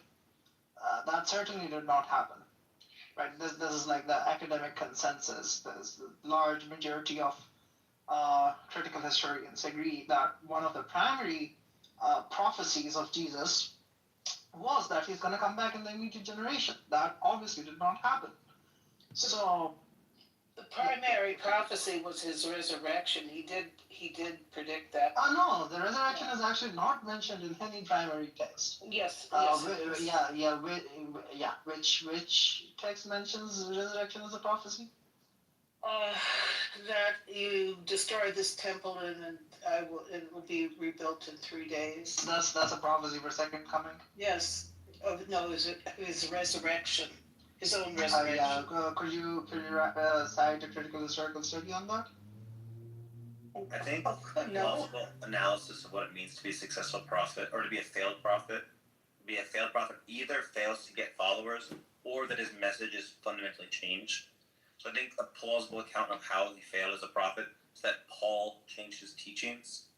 But I don't think you're saying that it's just because Paul changed his teachings that he's a failed prophet. I think you're saying... No, I think a failed prophet because of his fundamental prophecy being false. I don't think having a short lifetime is like what you should measure success with someone. If you're trying to spread a message, it seems like how good you are spreading the message is a better measurement. I would agree with you than your lifespan. That you could measure a prophet on whether or not his prediction failed, but I would also say that your personal judgment on whether or not his prophecy came true has to be weighed against all of the followers who probably believe that his prophecies did come true. So which is why we would then go to the objective, quantifiable measure, who has more followers. Right? Shouting is not going to change anything. Yeah, because you don't have to interrupt. You could just wait until I finished. Shouting is not going to change anything. Right. The point is still made. And the presuppositional opinions of the followers obviously do not matter. The subject matter authorities here are critical historians of antiquity, or the particular time of Jesus of Nazareth, and the vast majority of critical scholarship agrees on the fact that one of his prophecies, one of his central prophecies, was his second coming in the immediate generation. That was something that did not prove to be true. And I don't understand how you're positing that somebody's worth is going to be judged by the actions and the genius of somebody else coming in and reinstating something into imperial power and then spreading it. That's absolutely and completely irrelevant to what that person taught or what they were working with. That's like, okay, so I'll explain. Just let me finish. Oh, I thought you were done. You can explain. Okay. You can explain once I finish. What matters is what was the immediate effect of the person. When Jesus passed away, what was the state of the so-called nascent Christian community? How many Christians were there? What was their belief? And what were they believing? And what was their theology? And how did their theology positively or negatively affect the world? These are going to be the relevant question. The relevant question is not going to be, well, what happened with the presupposed attributed anachronistic message 500 years later when it was consolidated in a new imperial structure? That's definitely not a relevant data point about the psychometric profile or the effect of that particular individual. Like, you are just making up criteria at this point. Well, any criteria that you're going to assess someone is going to be some made-up criteria, because it turns out criteria for success are not like written into the laws of physics, but rather come up to agents for deciding what sort of things matter to them. And I think that, what matters to me for whether a prophet's successful is, did his ideas spread and did people follow his ideas? I think seems like a reasonable metric. I think that's like probably and in fact, I would bet money that if I just asked people on the street that, what does it mean for a prophet to be successful? It's like, well, is it more that he got his ideas out? Like, I think, him making a false prophecy is for sure one metric by which he could be a failed prophet. But I think it's probably less central to people's conception of being a successful prophet. Like, I think if you'd ask most people, was Lao Tzu, Confucius, Buddha, Jesus, were they successful? People are like, yeah, they have millions of followers. Yes, they were successful in what they were up to. Yeah, so what you're really describing is he was successful at kind of secondary, tertiary influence, but the fact that he prophesied a second coming, that would be relevant. So you can say that, no, these are constructed. I mean, Yeah, language is constructed. So what's the relevance of that? He was obviously a failed prophet if his central prophet was about his immediate second coming. His idea. I mean, you can say he was a successful something else, but he wasn't a successful prophet. I mean, you could say that also about Islam, Seventh-day Adventists. The success of his prophecy. He was a messiah, not a Mormonism. prophet. He was a messiah, not a prophet. Wait, but the second coming, like, isn't it supposed to still be coming? Like, I don't get it. Right. It's a prophecy that's yet to be fulfilled, so they're just grasping at that and claiming that it's a failure. It's been coming for a while. For a long. But the same thing was said about Muhammad. Yeah. He prophesied something that didn't come true shortly after his death. Yeah, but I don't think the term prophet, like the very English word. That's not true, McZed. Just a minute, what did he predict? What was his prophecy? I don't think the bare word prophet in English like means specifically a person who prophesizes, right? Like it's just something like, I don't know, a person who like is a herald of like God or something, right? Who's delivering a message, not necessarily only prophecies. Like a Messiah. That's right. Yeah, I mean, if the thing, okay, but I suppose you could say that to the extent that the message that the prophet is delivering are prophecies that don't come true. I mean, that does seem like, like taking away from his success criteria. Yeah, the thing is, we have a methodological question here. The question is, we are trying to identify the particular characteristics of a human being, right? The individual qua the individual. Yeah, one of the very far-fetched criteria could be, what was their secondary influence? Yeah, that could have some correlation, but the question is, how well does that map onto the greatness profile of the person as an individual itself, right? Because, secondary influence can be mediated by numerous factors that have nothing to do or very little to do with the individual qua individual, right? So if you want to assess the individual qua individual and to assess their genius, you need to look at characteristics that are most exactly or most highly or most strongly mapped onto their own particular personality, right? Which is going to be like an analysis of their own particular teachings and their primary intentionalities in reconstructed through a critical historical framework, which is going to be their relevant psychometric profile, which can be a reconstruction of their knowledge in comparison to how far off or how many standard deviations off it is from the mean of that particular society. So these are things that are much more likely to be actually correlated with the mapping of greatness in the individual qua individual itself. Not how much secondary influence the person gets like 5 centuries later because of like tertiary causal mechanisms like imperial reconstruction or adoption or so many other things. Let's say it like that. An obscure figure from today, gets appropriated. Like, let's just take some European philosopher we don't even care about. Let's take Merleau-Ponty, for example. Like, we don't really care about Merleau-Ponty that much. But it just happens to be the case that Merleau-Ponty gets appropriated by this future empire that's going to be a world power. Let's just call them United States of Africa, and they're going to just appropriate Merleau-Ponty.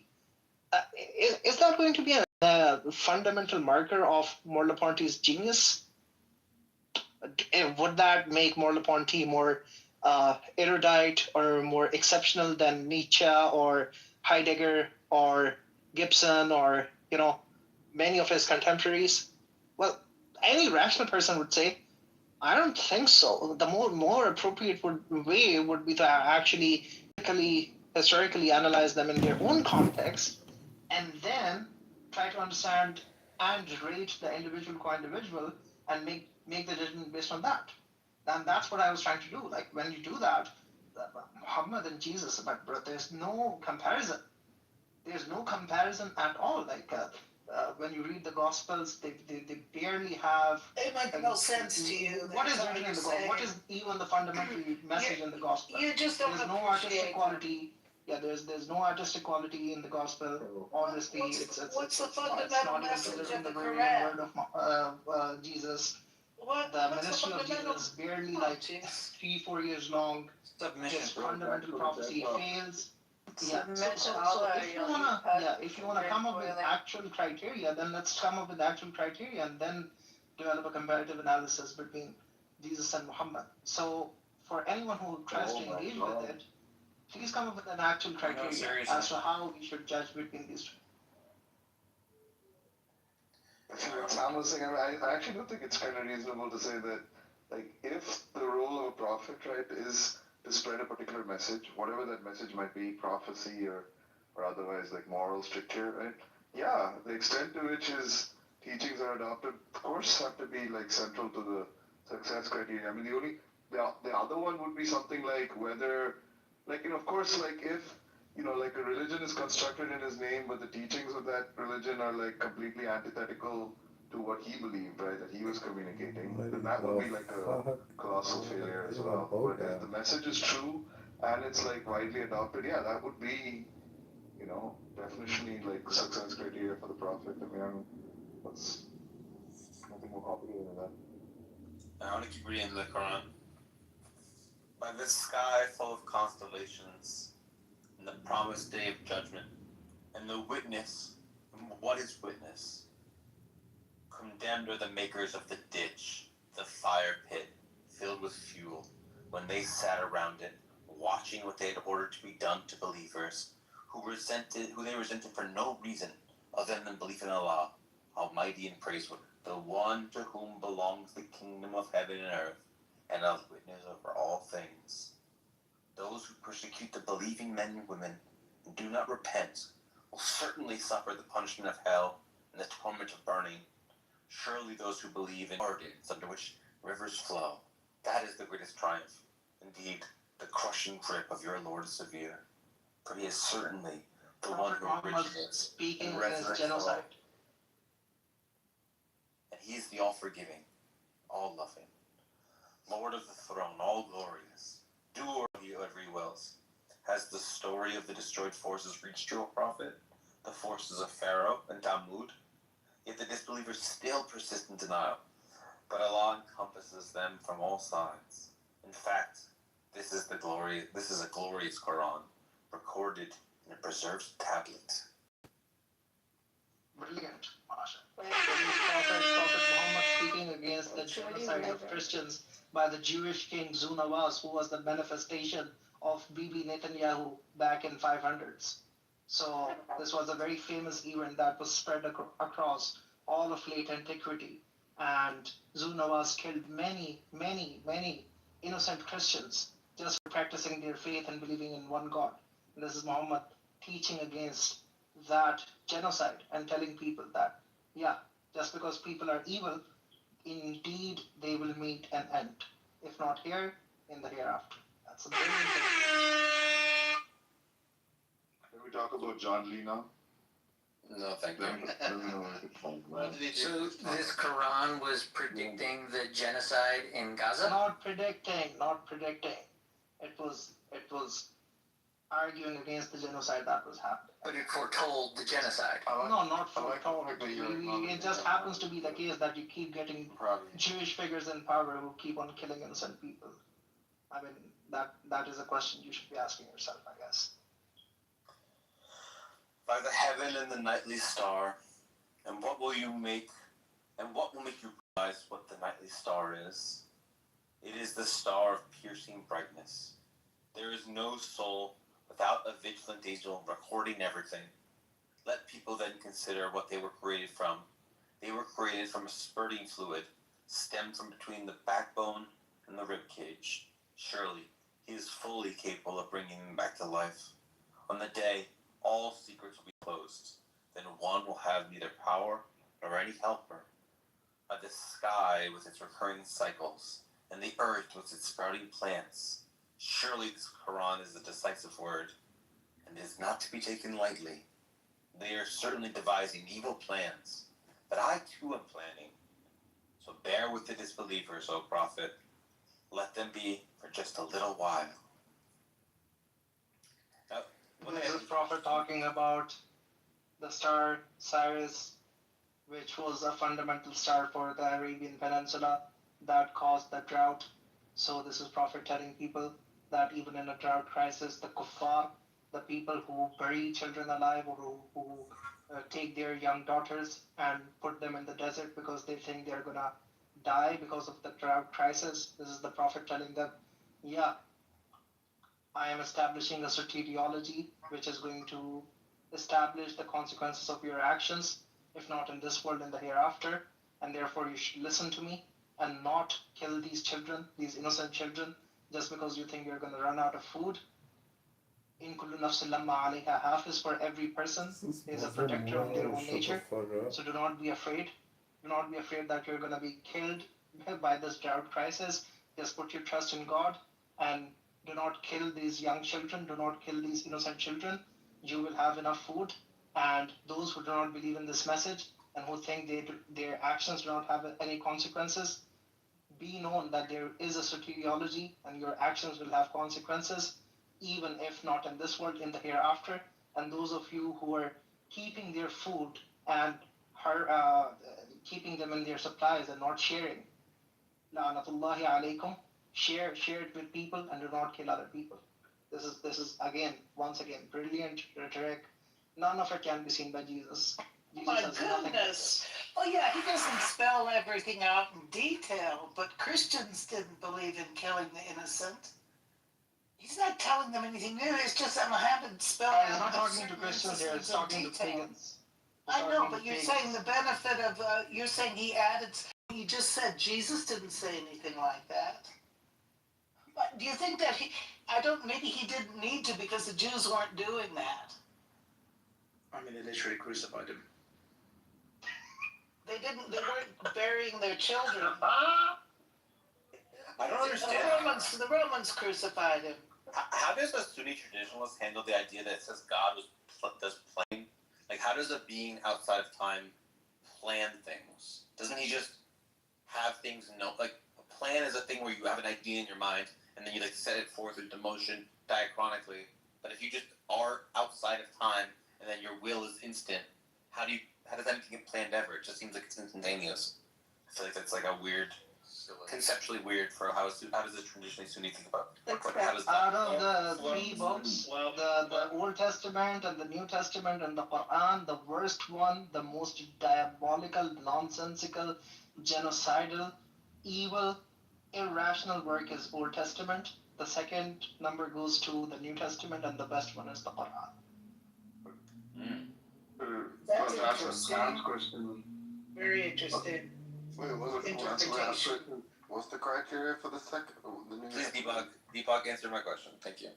Well, I mean, I think even Christian theologians have some like concept of like, God, like he's outside time, but there is some sort of logical ordering to his actions, right? I forgot the exact term, but like, there is a sort of dependency relation in the choices he makes, right? Like, so he orders the fall before he orders the redemption, and that before relation I is would love to see my old understood to be new like a clients dependency and that isn't, everyone I know temporal. tonight at the rebar. Just being that far when it's like that's not really some interesting line of attack. But what's the criteria for the New Testament? The Quran being better than the New Testament? It's newer. Yeah, you tell me any intuitive criteria, and then we can just quote the text on it. The New Testament's much more merciful. The Quran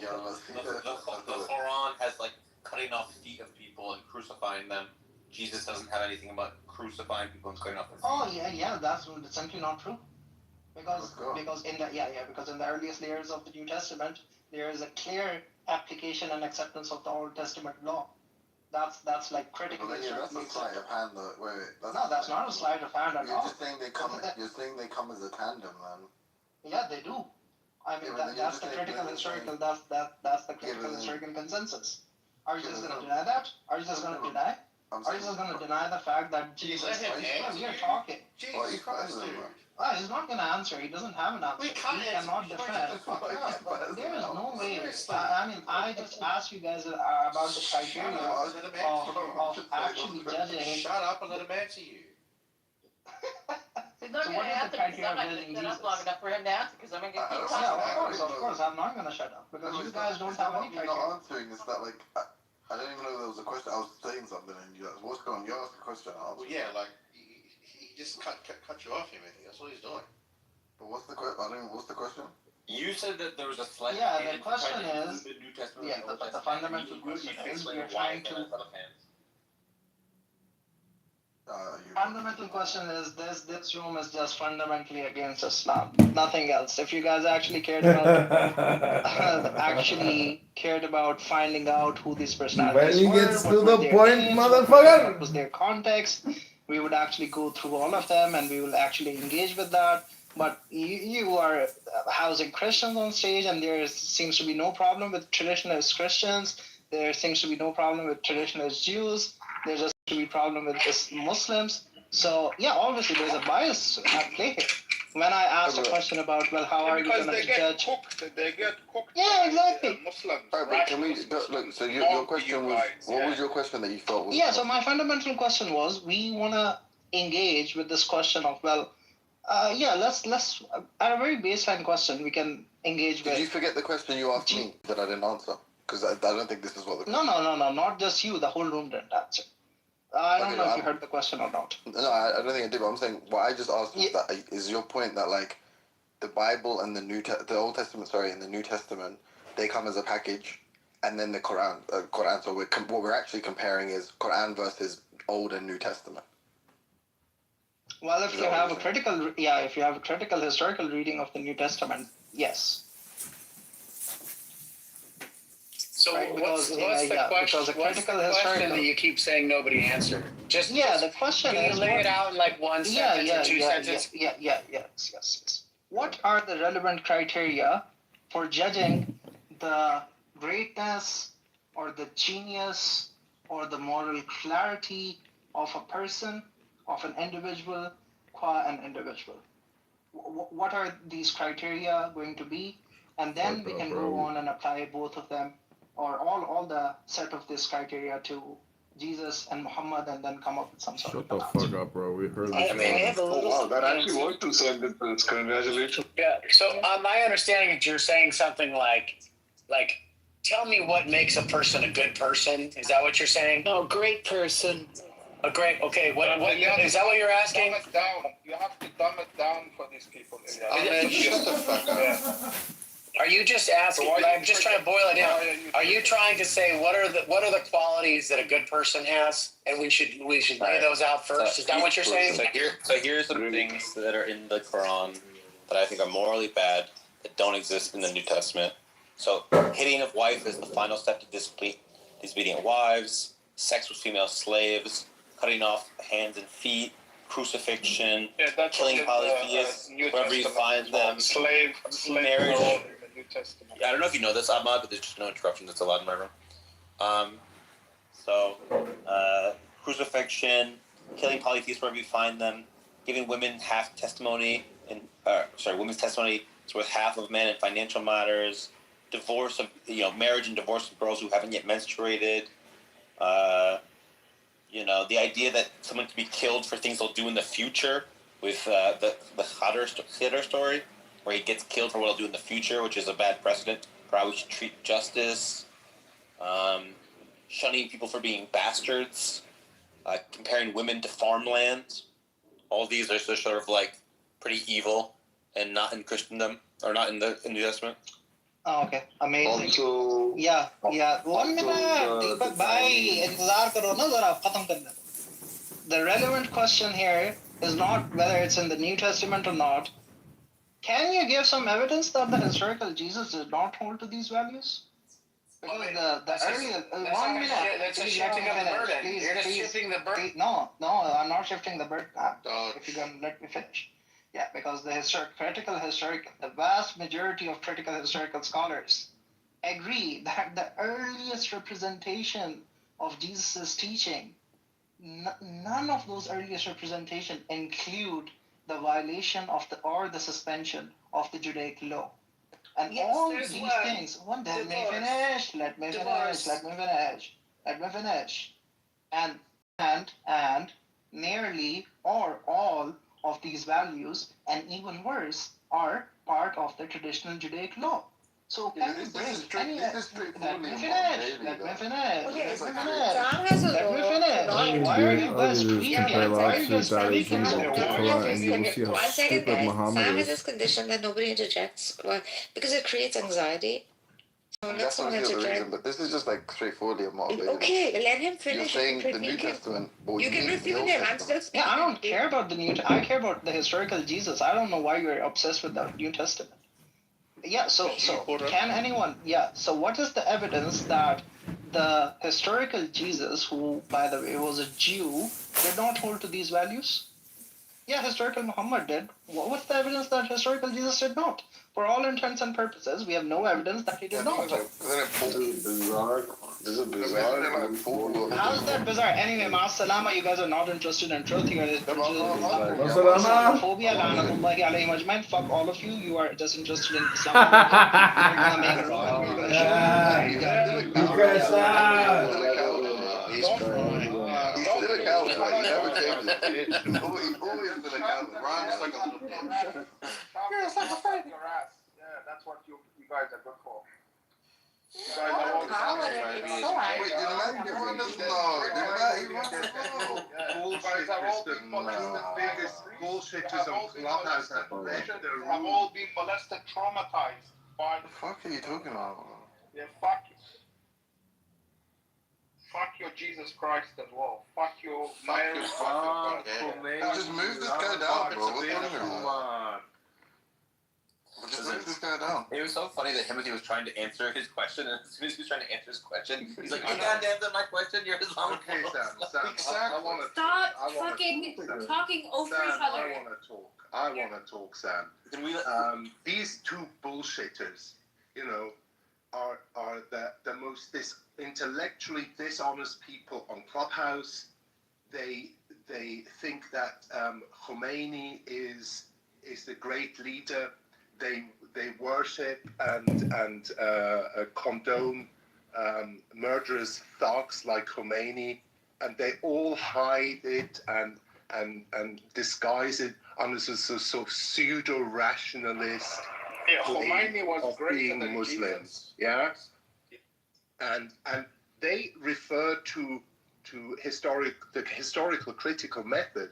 Yeah, but they're totally unwilling to use it, like most Muslims. Totally unwilling to even think for a moment what an application of that method would mean for their sources and their religion.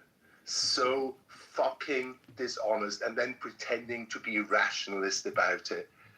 Such bullshitters. Hey, we can move on now, jeez. That's a Deepak and Timothy, but you wanted to say something about his remarks, and I was curious both about Deepak and Timothy's comments before Ilya spazzed. I thought it was like, isn't it? I don't know nearly enough, but it seemed like no one was looking at. But like, I thought that was the whole point about Paul and why people are critical of Paul. That like, Paul did say that they were gonna like change like the law or like make amendments or abrogations. I don't know. Isn't that like the general gist of it? Like Paul saying that like they're gonna differ in terms of like how they practice their religion from the Jews. I thought the stuff we don't like in the Old Testament is like ceremonial law or something like that, right? Isn't that the Christian position? Also, he changed from Islam to Islam and Christianity to the historical Jesus versus the historical Muhammad, which is an obvious just switch of the topic. But what's funny is he goes, "Give me any evidence that the historical Jesus didn't believe the ancient Yahweh stuff," which he was baptized by John the Baptist, who was in a scene that rejected temple law. Just some context. We were trying to stop this Yeah, I just want to say your book, The Quran by Muhammad, sucks. You guys should go read Lao Tzu's Tao Te Ching, and then you can learn about philosophy and God as opposed to murderous, genocidal terrorism and creating revolutions to go fight Christians. Go join a book club Read a couple more books instead of just one book, and then you might become intelligent enough to realize how stupid you were prior to reading more books. Thank you very little. Yeah, unlike your fucking stupid ass, I've actually read the book by that too. And I've read your fucking useless, nonsensical, diabolical, evil, masturbatory book as well, which is much worse than anything any human could ever come with. So why don't you put that Canaanite law of yours in your ass and go fuck yourself somewhere?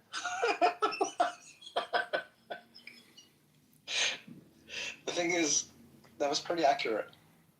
That's the bad thing about it. It was a roast, but it was pretty You accurate. question him on the like why the New Testament ranks behind the Quran. He goes like, oh, because it affirms the Old Testament. Like you're just saying, the Old Testament's better than the Quran. Like, why? Yeah, but you don't know much about it, Timothy. So he's well read, and it's frustrating for him. Like for people who are just like biased, most of the stage is just biased, although they're atheists. He was a bit like when I don't know what It smells of indoctrination. I don't know why I came. That they are this honest doesn't change Just that. because like he brought up something about I like Matthew. Andre Matthew's good. Elias is I like a bit immature. No. Matthew's just hiding it behind a British accent and a sort of claim that he's a rationalist and it all makes sense the way he presents it. It's all pseudo-rationalizing. Like any religious person, including Christians, who think that their religion is rational, they've got another thing coming. We've got a replacement lolca for Elias, everyone. No, come on. No, hey, not too much on Andre, baby. Yeah, but Andre is also biased about Jesus Christ, so God forbid if anything is said about Jesus Christ.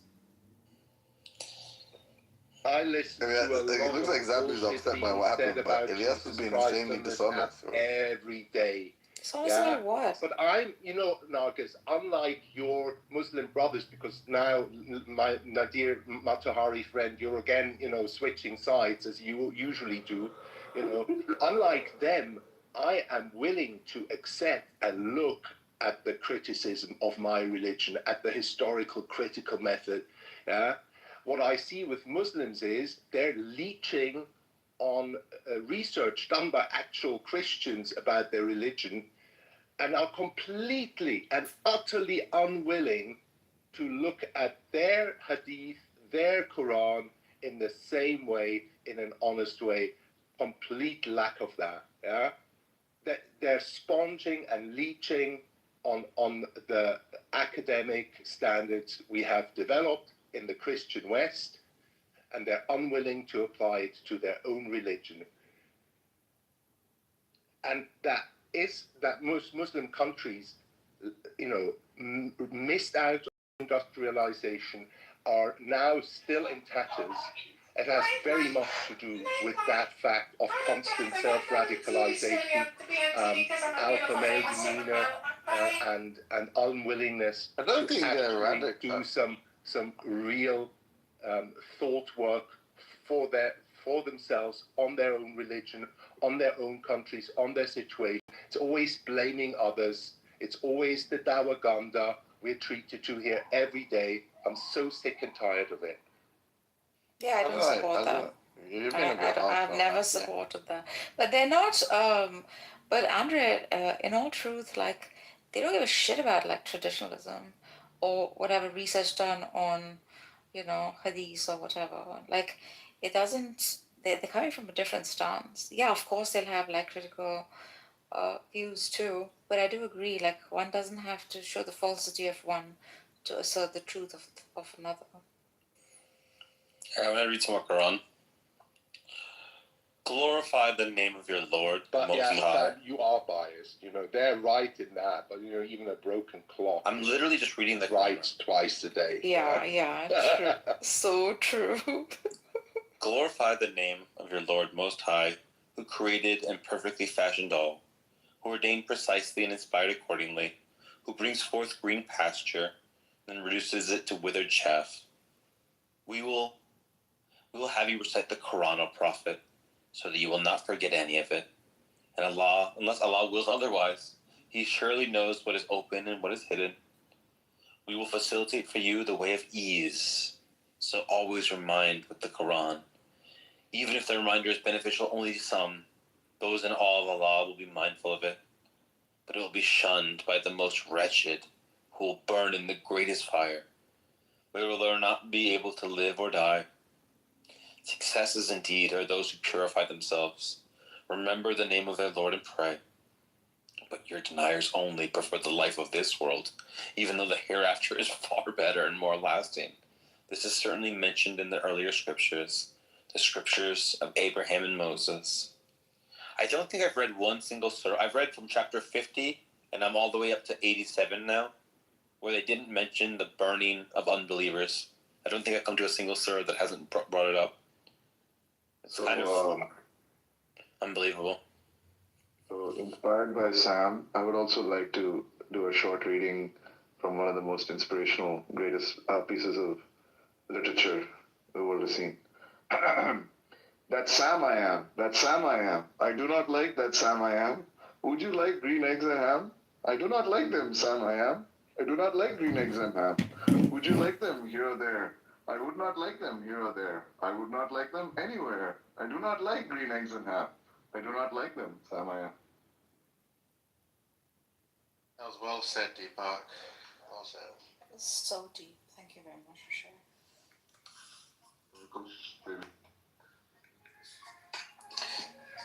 Yo, yo, yo, yo, yo, yo.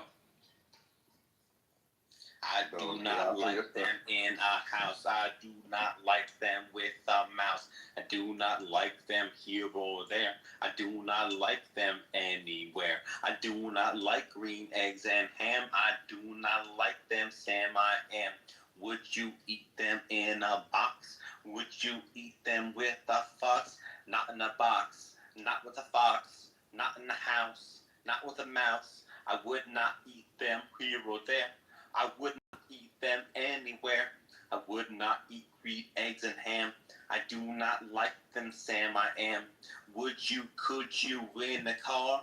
Eat them, here they are. I would not, could not in the car. You may like them, you will see.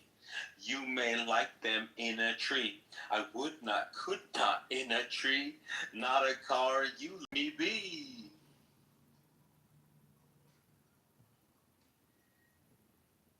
Back to the Quran. Oh my God, you're obsessed. You're obsessed with the Quran. I told someone, I gave my word that if they read my document, that I would read a whole bunch of chapters of the Quran. So I'm just trying to get my Andre, follow my word. You know, like what's the? He said. I thought he wanted a man to give his word. Nargis, at the beginning of this room, I don't know if you remember, he said he's a man of his word. He is. Andre, do you know who he gave his word to? Rashad. Hey, are y'all even reading it in order? Yeah, he is. Okay. By far, What are you up to now, Sam? 88. Has the news of the overwhelming event reached you, O Prophet? Oh, on that day, some faces will be downcast, totally overburdened, exhausted, burning in a scorching fire. Left to drink from a scalding spring, they will have no food except a foul, thorny shrub, neither nourishing nor satisfying hunger. On that day, all their faces will be glowing with bliss, fully pleased with their striving, in an elevated garden where no idle talk will be heard. It will be like a running spring, along with thrones raised high, cups set at hand, and fine cushions lined up, and splendid carpets laid out.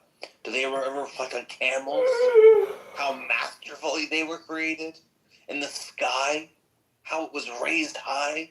And the mountains, how they were firmly set up? And the earth, how it was leveled out? So continue to remind me, O Prophet. Remind all, O Prophet, for your duty is to remind.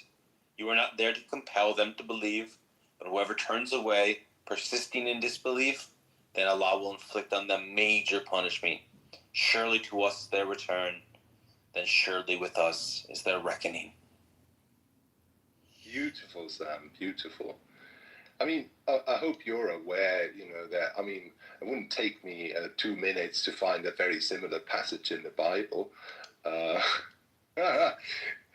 It's just, most Christians have now moved on to a sort of universalist view, for which I think they have no foundation and basis anyway. But, of course, as good Christians, we should wish for everybody to go to heaven, because we're very nice people.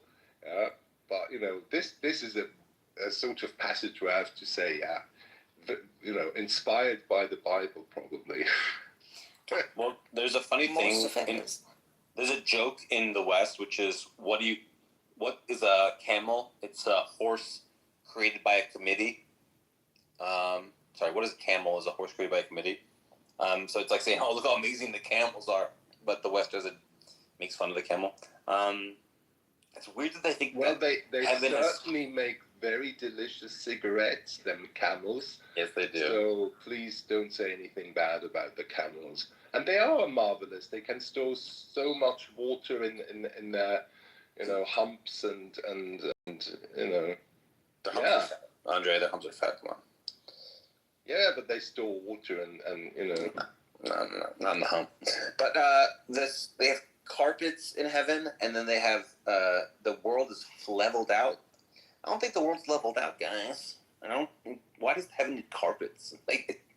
It's so physical. The way they imagine heaven is this like physical, tangible place with big bosomed women and carpets and chairs that are well decorated chairs. It's very, very. They are not imagining an abstract place whatsoever. Oh, Amin is here to explain why it's physical. Go ahead. Amin, the literalist. Go ahead.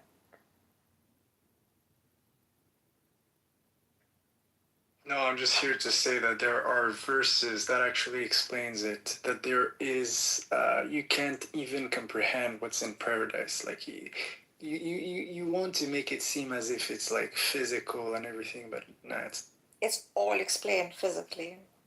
To deny that is ridiculous. At least be honest to the scripture. No, so actually, you need to take the variables. If you don't know the Quran, you wouldn't be able to recall them. So that's. Can you tell us what is not physical? Yeah. So for example, there's a verse that says, even the fruits they look like they're not the same as the fruits we know of. So that's just an example. And so they're not physical? No, they're actually more real, I would say. More real than physical? Yeah, your experience in heaven is understood to be better. Through physical means? Yeah, but not as you know it, like necessarily as you know it. It's not like 100% as your experience here on Earth. It's a greater experience, and it's exponential. So the grass is greener, the light is brighter, with friends around it, the nights of wonder. What Pink Floyd said?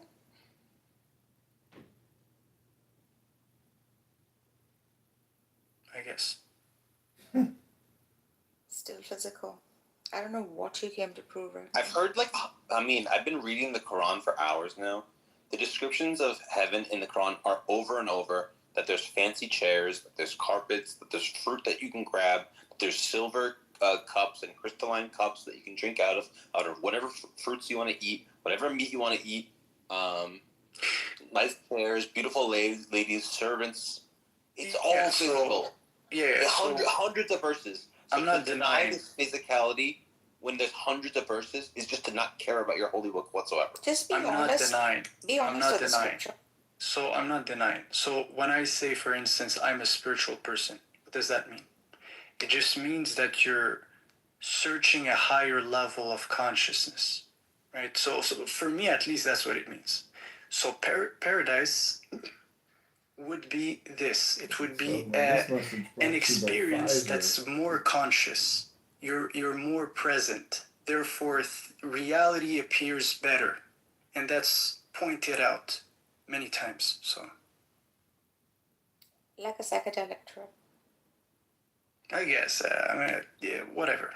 The Grillins Abu basically, like, they just like pivoted from fucking whether or not it's reasonable to criticize Islam or to like include all the different views to just like you know that guy Ahmed who you kicked off the stage. Like, he's a white man who supports genocide. That was like, that's not what we're talking about. And he was like, no, you have to answer this. Do changes count as white people now? To who? People, I think there's going to be a question about that. So we're obviously they are. Why though? Yeah, they're definitely So white. what ginger juice up? I think people doesn't have a soul. Yeah, I think people have been nicer to me. Since I put the baby picture up, I think people have been nicer to me. It's like a nice little defense. You are pretty damn cute. I hate you more now because I just want to go down to McDonald's all the time now. you look like you know how they say, you know how they use master for like young people. You know, like it's like an official. I don't know if you know that's like an official title. Like I remember when I was a kid, it'd be like master. I almost said my name. Almost said my name there. Master, whatever. Like that's the name. So now I hate you even more. I hated you a lot before. You can call me Master Rose if you want. Master Boss? Listen, Master Boss. I don't listen. Hey, Master, I don't listen to the Quran no more. Please, Master, no more. So go on. What was the what exactly? How? I guess Zabu thinks that's something bad, that you did something bad. There we go. PTR Sam and I are wearing matching outfits. It's great.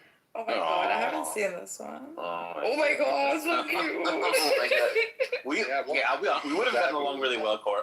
Us as babies, oh my god, Cora, this is so like cute. Like a weirdo nerds, we would have gotten along great. Go on, what happened? Zabu got upset that she thought that I was like, okay, she was trying to say something about the diversity of Islam, and Mixed was interrupting her. And then I didn't move down Mixed for doing that. That she got a little clumped about that. And then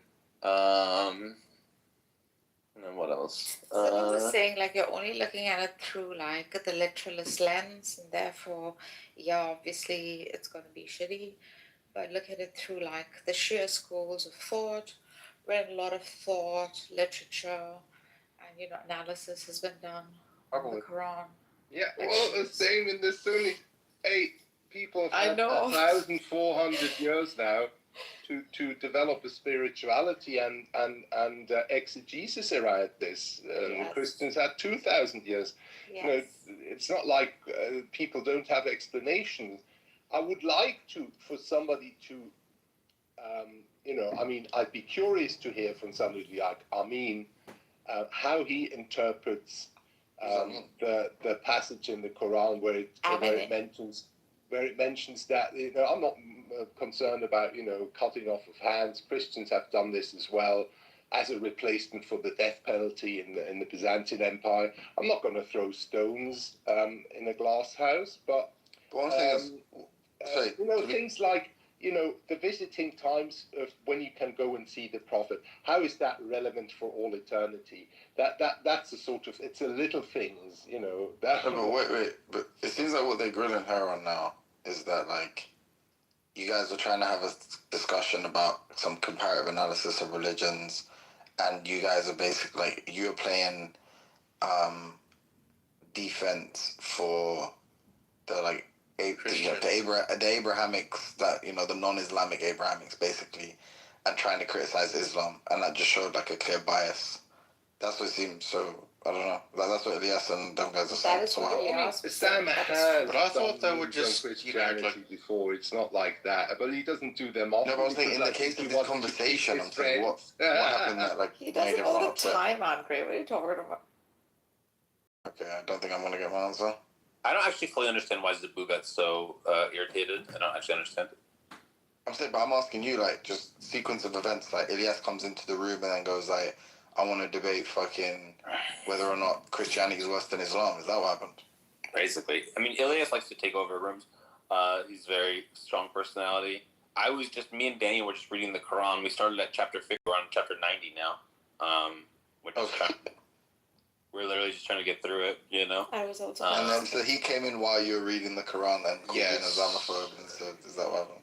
Well, it doesn't start off with Islam, but first it started off with me saying, well, I got a little mad at Matthew because I was like, Nargis and Matthew have this idea that like, oh, the Sunni traditionalists get Muhammad all wrong. He's just like this like prophet, philosopher, charisma king that's like, you know, so wonderful and amazing. And then like me, I'm reading the Quran and I can see his thoughts directly. Like your writing is just a reflection of your thoughts, and he's a fucking moron who's like.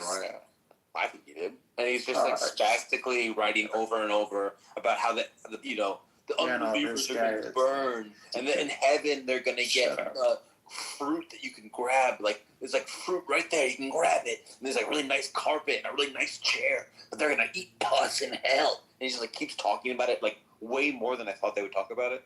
And I was kind of making fun of the lack of sophistication in it, and then I was kind of saying that you can like tell the sort of measure of a person's thoughts by how one idea connects to another idea, what metaphors they use, like what what reasoning, like what powers of reasoning they have, and that from this Muhammad looks like a moron, not like this philosopher, master that Nargis and Matthew. And then Elias came in and said, "Well, he's better than Jesus." No, then we explained historically how this would be apt. So it was just like whataboutism, and then they concluded.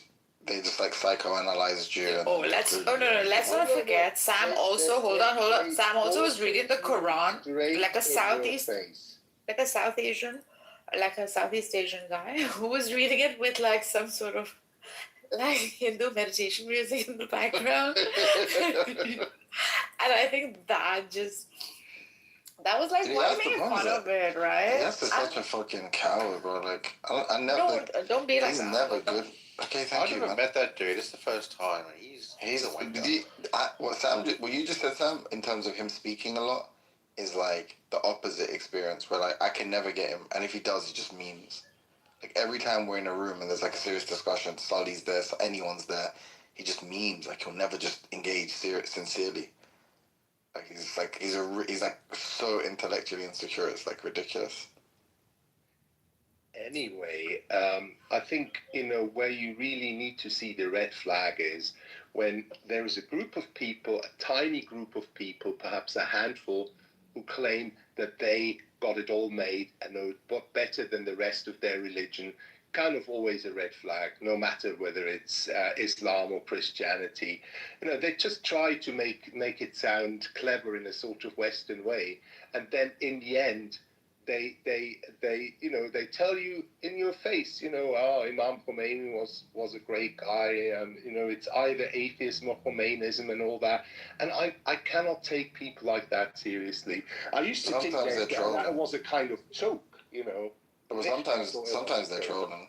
Like, you can't like with Matt less so, like he can be more serious, but like with the Ilyas guy, I mean he might think Khomeini's like some fucking. Yeah, but it's like this is not a historic figure about about who we know nothing. This is a well-documented murderous thug. He also wrote nice poems. I'll give him that, and he was very great. No, I'm saying they may not but he sincerely support him and ordered atrocities. So no. I'm not contesting whether or not Khomeini's a good guy. I'm saying they may be memeing when they say like, yeah, he's a scholar, he's a sheikh, he's da da da. That's not what it is. No, it's about revolutionary, and they use this.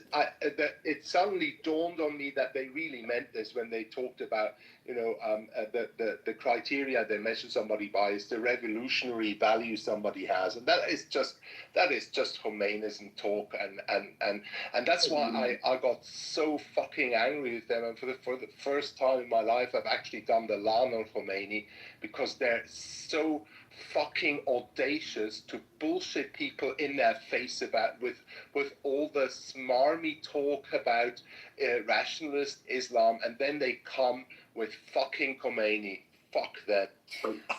Andre, I asked about it yesterday, so I don't think it's like the person.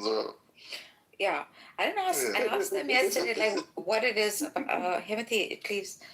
like what it is about it, right? So I think it's like the principle of Khomeini, not so much him like the person, etc.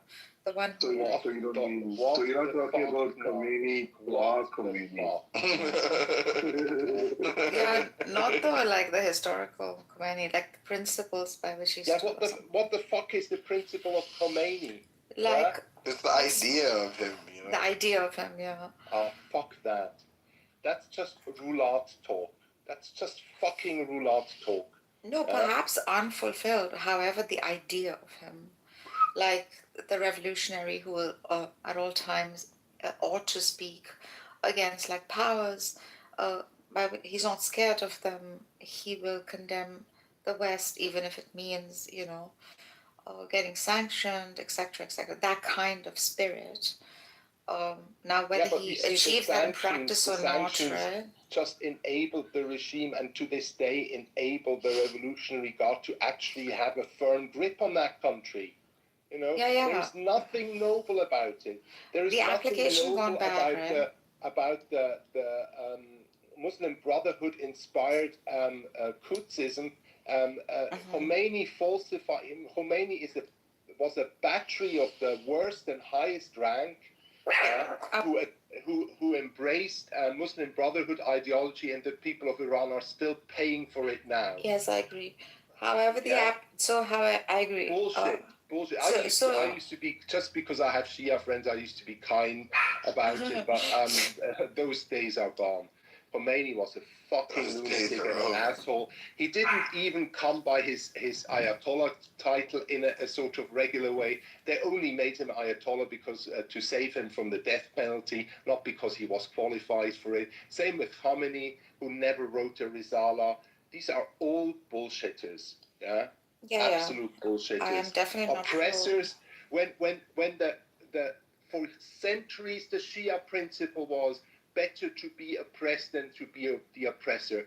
And if people cannot see how oppressive the Walayat al-Faqih is that we see in Iran, I really feel sorry for them, and I think they haven't really understood Shiism. Like the sort of assholes that I see, Catholic radicals who I've met on Clubhouse who think the Crusades were great, yeah, even when the Vatican says no.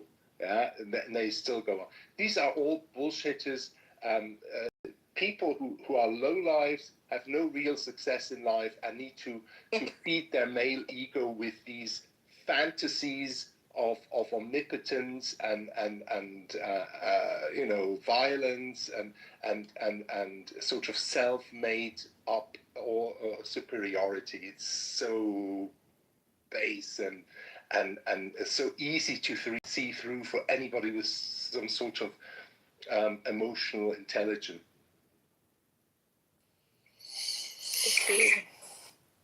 Nargis, did you ever hear my poem about heaven? Which one? Heaven? Did I ever read you it? Yeah, read it. The one about the multiple different qualia and shit? Yeah, it's beautiful. Okay, well, I just wish that the Quran had something more like that than all the stuff about fancy chairs and fancy carpets. You know, that would be kind of make it nicer. Again, Sam, put it in historical reference. Like, once you put it in that historical reference, you just imagine that scenario. Now, to say that this is always, like Andre said, like, what does it serve anyone? That particular instance by which the prophet, do not enter the prophet's house, for example. Yeah, it doesn't serve any, it has no meaning. So that's why the claim of verbatim, every word, every speech, every lettering is a direct speech of God. Yeah, that collapses.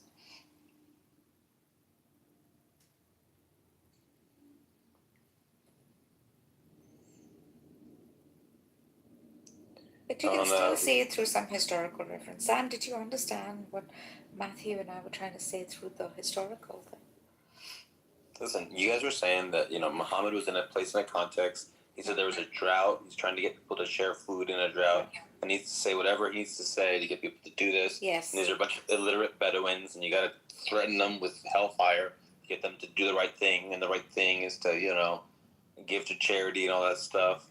And so you guys basically think that you're kind of like it's like a noble lie that he's just like trying to say whatever will get the people to do the right thing. To do the right thing. And the I of the think collective. Yes. And then I say, if that's true, let's just grant you that that's true. That would still not tell you that the Quran is good for our time. But that's It could be. sorry. It could be that he was useful and he was a useful tool for that time, not our time.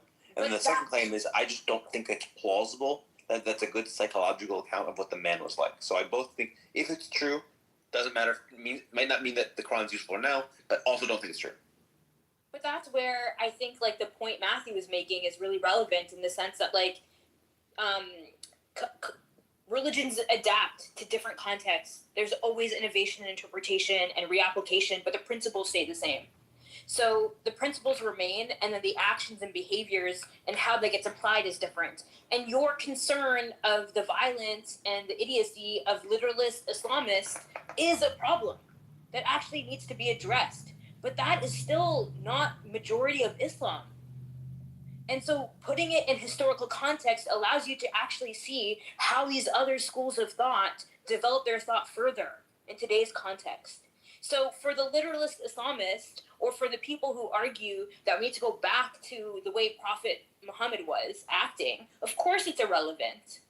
But for many other schools of thought, they've already solved this problem and found other ways to actually act on it differently.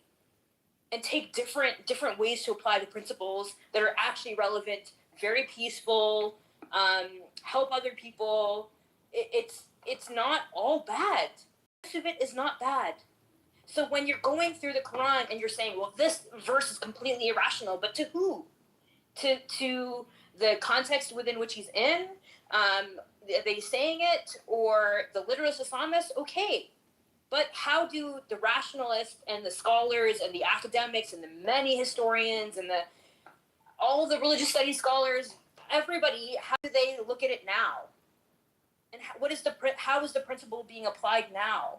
And I think sometimes when we only talk to the literalists, or we're only concerned about these people who tried to mimic Muhammad in an irrelevant way, do we like miss the opportunity to like actually see these like contemporary things? We get lost in the past, and that's what it feels like right now. It feels like you're getting lost in the past, and you're not willing to see how other schools of thought are applying these principles.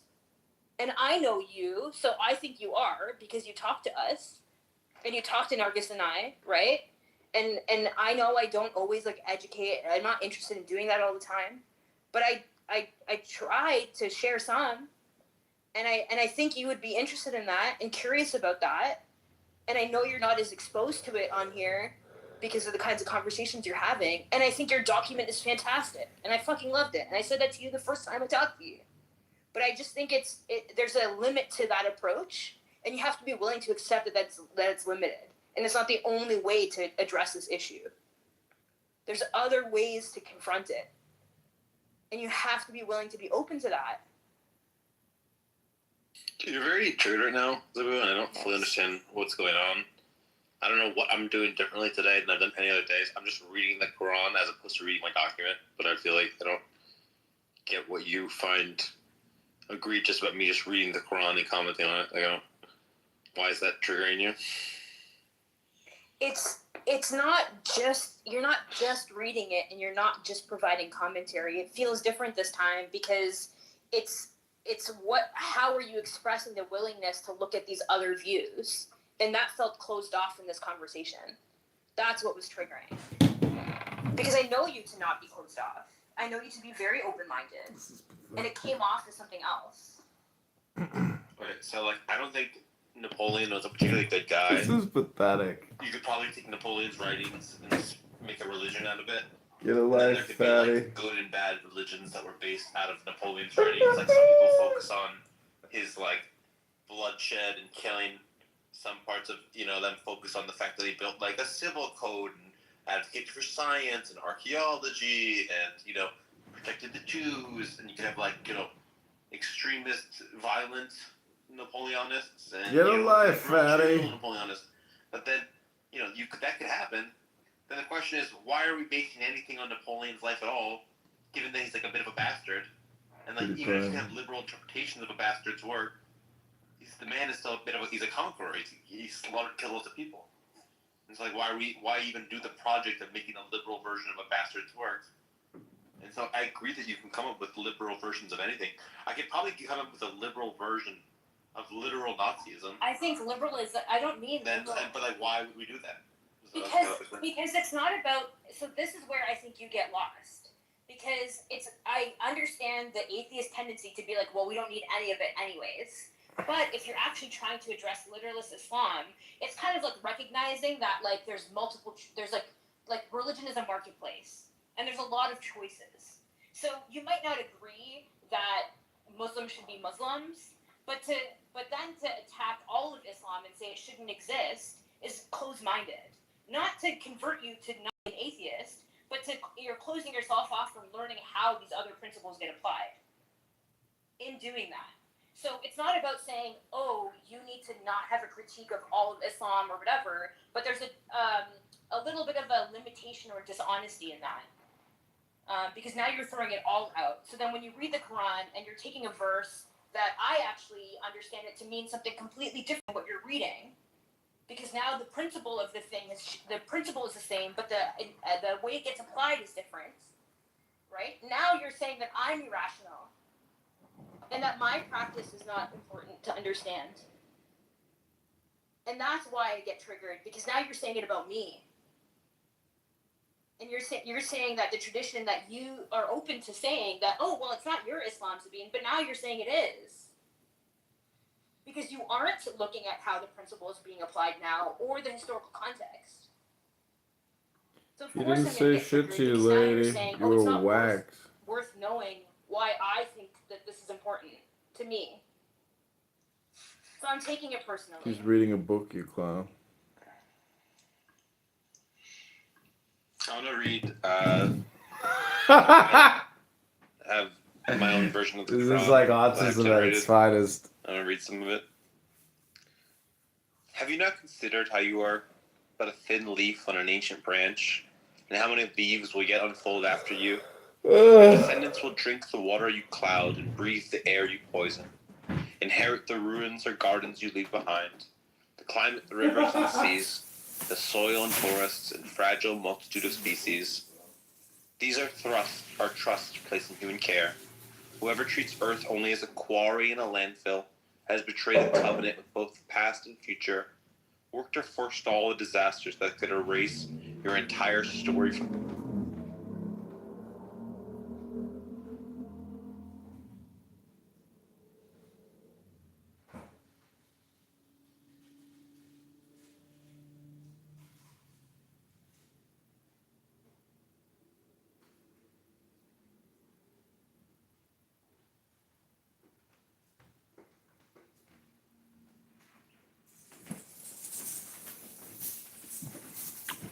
I finally kicked me.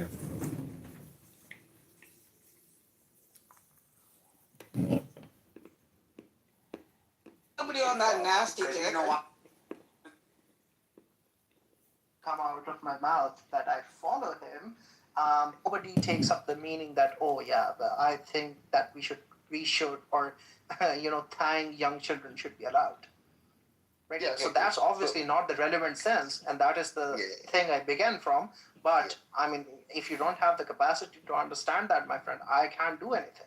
Well, unfortunately, I just checked the replays off, so I guess all we have is the other people in the room. I didn't think you immediately said you didn't, because I think the progression of the conversation I can infer from how the conversation took was I said in response to what you said. I said, wait, isn't he responsible for that? Now, had you said, I love my Quran so much. Oh my god.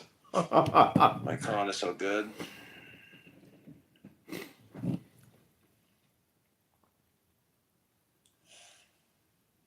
I'm going to read more from my Quran. Have you not seen paths that humans have walked in search of the good? Among those are those who said, do not do unto others that you would yourself hate.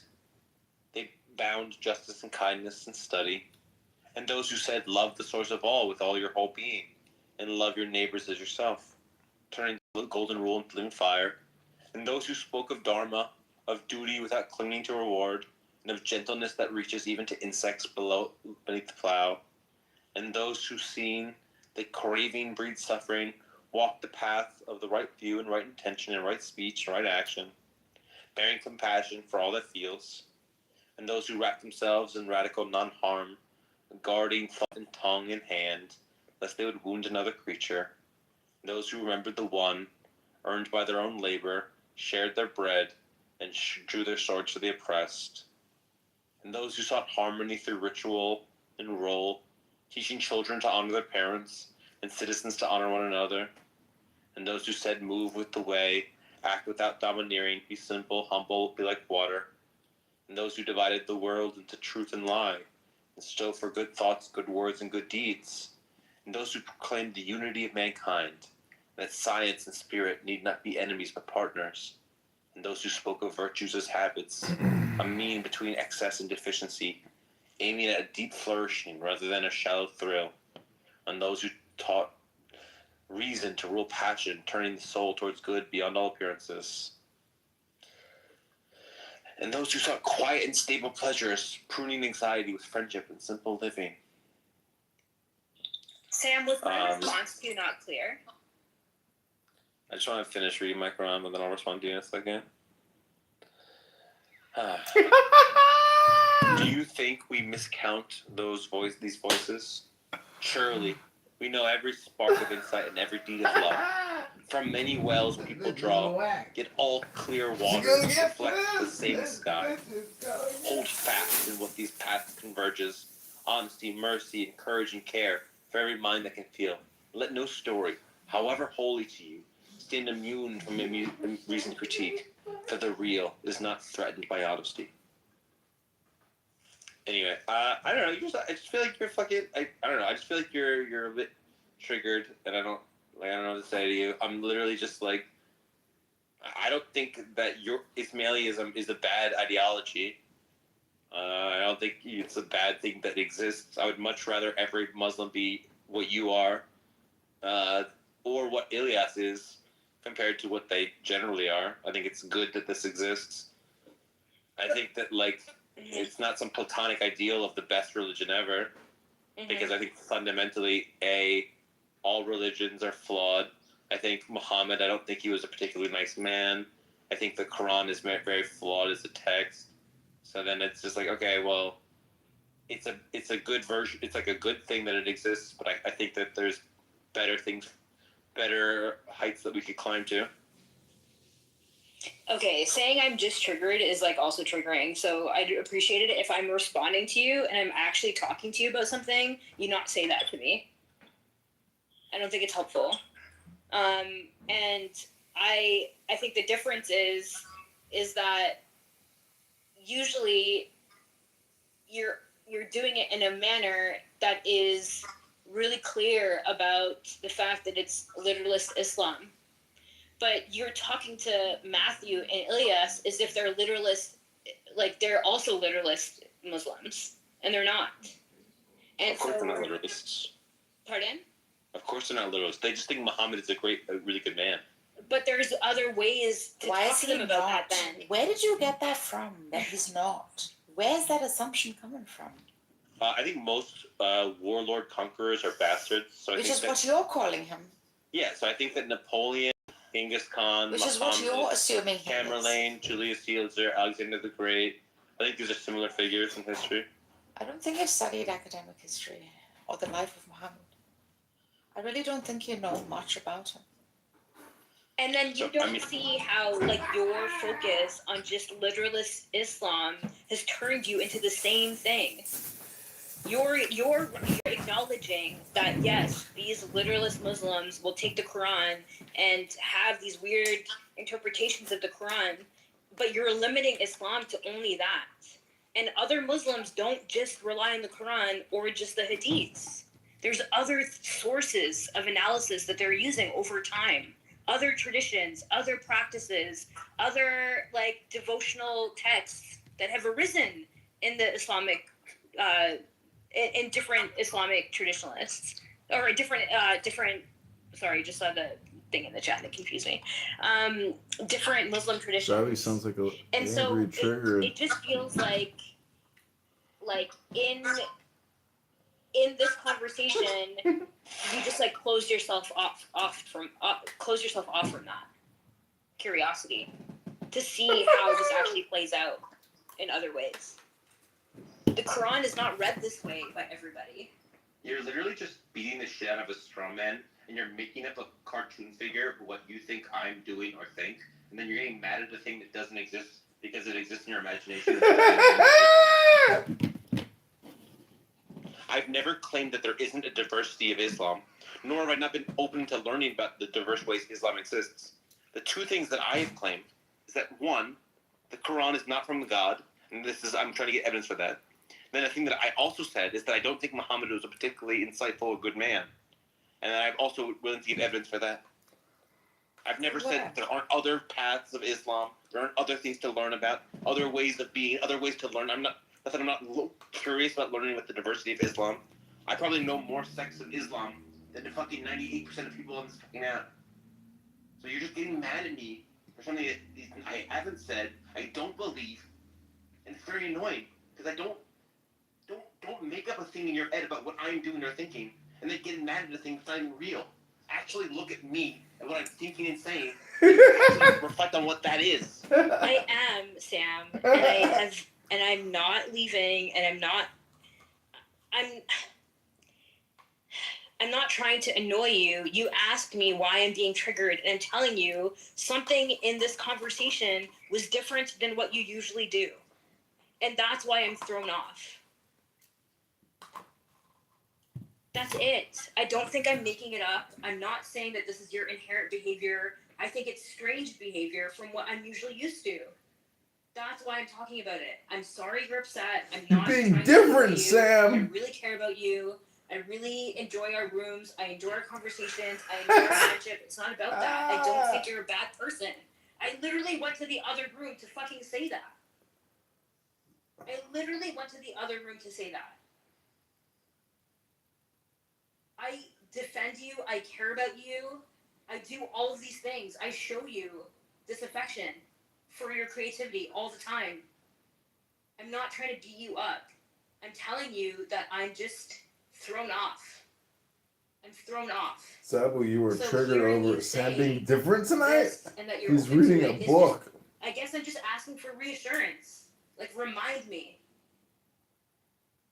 So if you want to do a room with me on different forms of Islam that exist, and tell me about all these obscure sects, like ones that are just purely So into, maybe you should take a deep breath and relax. or those are purely into rationalism, the whirling dervishes, the various obscure sects.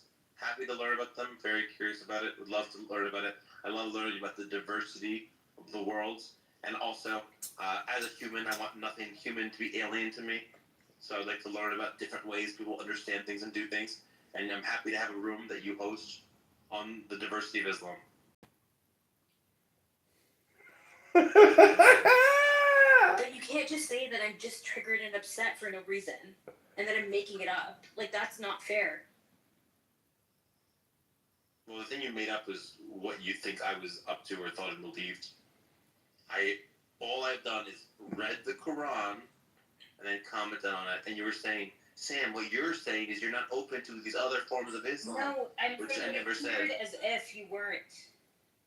Yeah, and that is what I'm saying is in your imagination, because I never said, oh yeah, fuck all these. If you I don't want to learn me, about them. I would never talk down to you about it. I would never do that. What are you saying? What are your favorite words? You're talking down to me.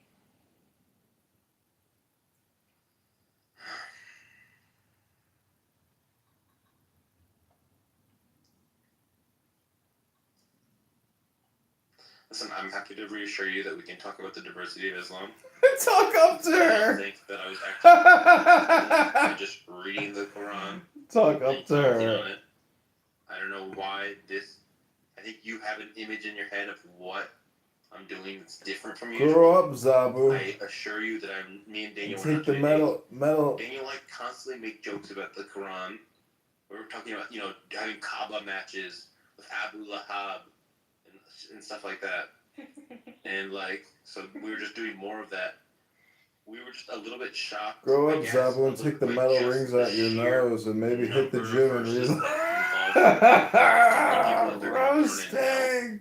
And just the Roasting! constant competitiveness of heaven is gonna have nice couches and tasty fruit and big bosomed women, and hell is gonna have fire and sadness and drinking boiling water and eating pus. And just the sheer numbers of that was kind of shocking for us. Ew. But like, It's a bit much. I agree. Yeah, but like, of course, I understand that. I just think the room became something else. Became hateful and somehow. Yeah, I also there was sense that something shift twisted of about energy. Yeah, I know. And it wasn't It was good just for like their side Islamophobic either, somehow. so that's why I went to their fucking room and I yelled at them too. No, but they left because there was no pursuit of like knowledge, which I agree. Exactly. It became like pursuit of just mockery. I agree. Doesn't change the fact that he was answering intellectually dishonest people, those two. Oh my god.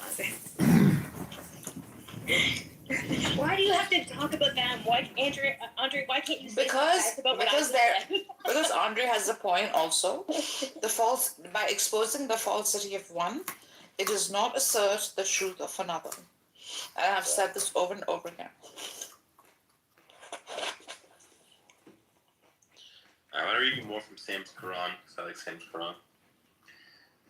By the scale that never lies, and by the ledger written not in ink, but in consequences, every act is weighed by what it does to the well-being of the world.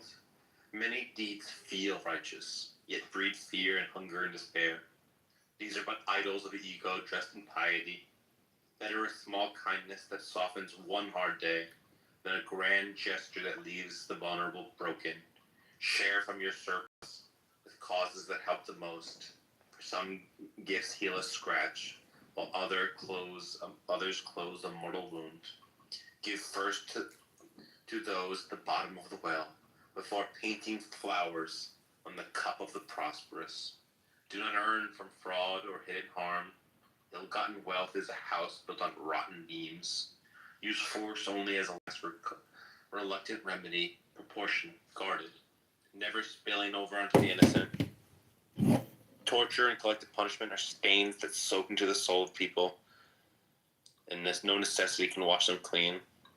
In conflict, let your weapons be listening, careful speech, and willingness to revise your story. Forgive those who sincerely mend their ways, but do not throw your memory into the fire. Learn that you are not burned twice by the same flame. Temper your desires with reason, so that pleasure is your guest, not your master's. Practice small daily kindnesses, especially when nobody is watching, for there the true shape of your character appears. Own the wake your choices leave behind. Do not hide behind systems as if they were not made and maintained by hands like yours. When you are unsure, incline towards mercy. The one who weighs you knows how often you yourself were in need of the same. It's nice, but it lacks the dramatic effect of the Quran. Like, this is my honest criticism. It doesn't balance itself well. There's not enough physicality or esoteric. I don't know. You're right. I'm going to add some more verses. And kick babies in the head, and they're going to burn, and they eat pus. Hell. Just look at Gonna burn in hell. You can also look into the Zionist manual. You'll find a lot of useful material there, so far as destruction goes. So maybe you could use that. Oh my god, this comment in the chat is hilarious.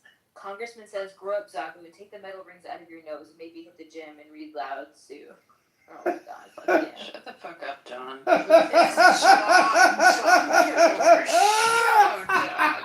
Shut up. Love is the law. Law and the will. Isn't it, John? Taco Bell noise that will like make me want to vomit. Yo, how long have we been here, Sam? What's the number of hours? It's like 5 hours. 6 hours. This might be the longest I've sat in one of your rooms. I'm not gonna lie. Well, it's nice to have you. Thanks, Sam. Anyway, Would you like to yourself, repeat? Sinestro. Sinestro, yes. Repeat after me, Samuel. Ashhadu. Ashadu. You've read so much Quran, and I think much more than like most Muslims would have. I think it's time for. This has been the second best salmon I've ever filmed for YouTube. Great work, Sam. So sweet. I couldn't, man. I'm too much of a freaking idealist, truth-seeking human. I couldn't do it to him. If I'd converted to Islam and then deconverted, then I'd be at risk of death. So it'd actually be like a material harm you're doing to me, you know? You're not at risk. You're already at risk, but you're not actually. Perhaps, Yeah, I am. The apostate get killed. I'm sorry, hellfire is your final abode. What are you talking about? We invite you in now. Like, it's so different. The role of the non-believer, it literally says there's no compulsion in religion in the Quran. I'm never gonna force you. People who force you to believe in anything are fucking stupid. Yeah, but if you are in the religion, then you leave all the Sunni hadiths say, well, kill that motherfucker. the Muslims need more IQ and EQ and should read more books than just Mo's. By the dawn, in the 10 nights, and the even and the odd, in the night when it passes, is all this not sufficient oath for those who have sense? Do you not see how your Lord dealt with Ad, the people of Aram, and the great stature, unmatched in any I land? couldn't pass up. Thalmud, who carved their homes into rocks in the Stone Valley, and the Pharaoh of mighty structures, they all transgressed throughout the land, spreading much corruption there. So your Lord unleashed them a scourge of punishment. For your Lord is I was truly going to go out vigilant. tonight, but I couldn't pass Now, up on whenever a recording human Sam being is read tested by Quran the and Lord, upsetting there is Muslim. generosity and blessings. They boast, my Lord has deservedly honored me. But when he tests them, Who's gonna go out living in tonight? their provision, they protest, my Lord has undeservedly humiliated me. Absolutely not. In fact, you are not even gracious to the orphan, nor do you urge one another to feed the poor. You devour others' inheritances greedily and love wealth fervently. Enough! When the earth is entirely crushed over and over, and your Lord comes to judge with angels rank upon rank, and hell is brought forth on that day, when every disbelieving person will remember their own sins. But what is the use of remembering them? They will cry, I wish I had sent forth something good for my life. And on that day, he will punish them severely, like no other, and bind them tightly, like no other. Allah will say to the righteous, O tranquil soul, return to your Lord, well pleased with him, and well pleasing to him. So join my servants, and enter my paradise. More hellfire threats. It's quite Never powerful. stop. This is It the first never time I'm stops. appreciating it, Sammy. The way you read this one. I'm actually having appreciation for the drama in it. It's so powerful. It's theatrical almost. I mean, I guess this one had one thing where it goes, it goes like, oh, the Lord is undeservedly humiliated. Absolutely not. You have not even been gracious to the orphan, and don't urge one another to feed the poor. And I like that. Yeah, I like that. It was really nice. Like, who the hell are you? You haven't even like fed the orphan, and now you're coming here complaining. Yeah, how You think you are. You know how you've been humiliated and stuff, and you're just like a little bitch that doesn't even help anyone. Yeah. Yep. Alright. Chapter 90. I do swear by the city of Mecca, even though you, O Prophet, are subject to abuse in the city, and by every parent and their child. Indeed, we have created humankind in constant struggle. Do they think that no one has power over them, boasting, I have wasted enormous wealth. Do they think that no one sees them? Have we not given them 2 eyes, a tongue, 2 lips, and shown them the 2 ways of right and wrong? If only they had attempted the challenging path of goodness instead. And what will make you realize what attempting the challenging path is?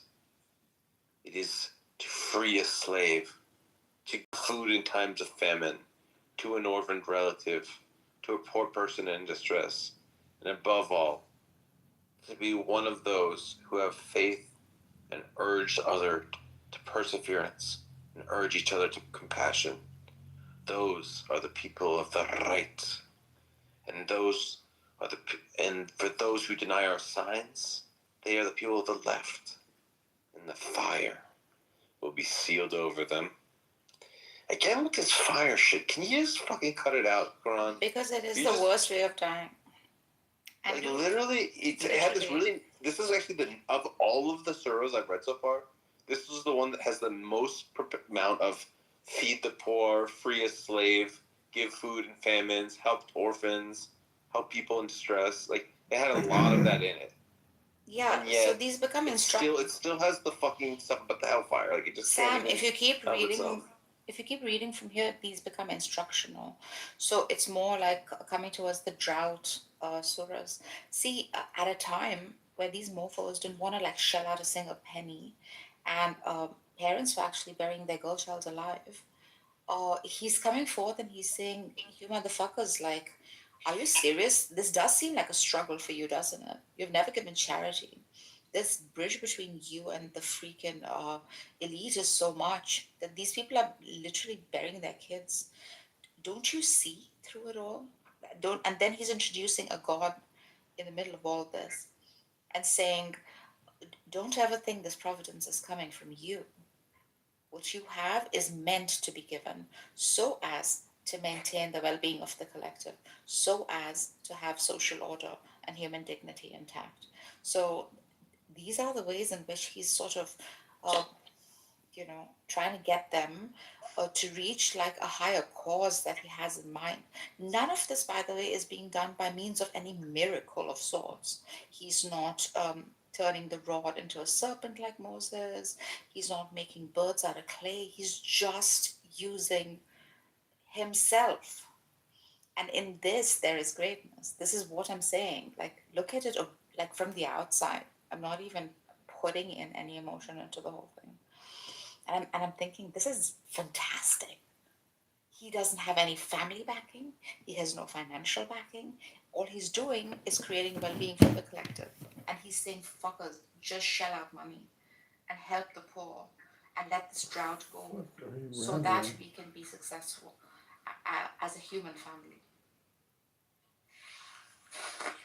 Yeah, and again, you see, once again, I fail to see, and I'm sorry to say this, and I don't want to be offensive, but I fail to see what Islam brought the world that Christianity didn't already give it. Yeah?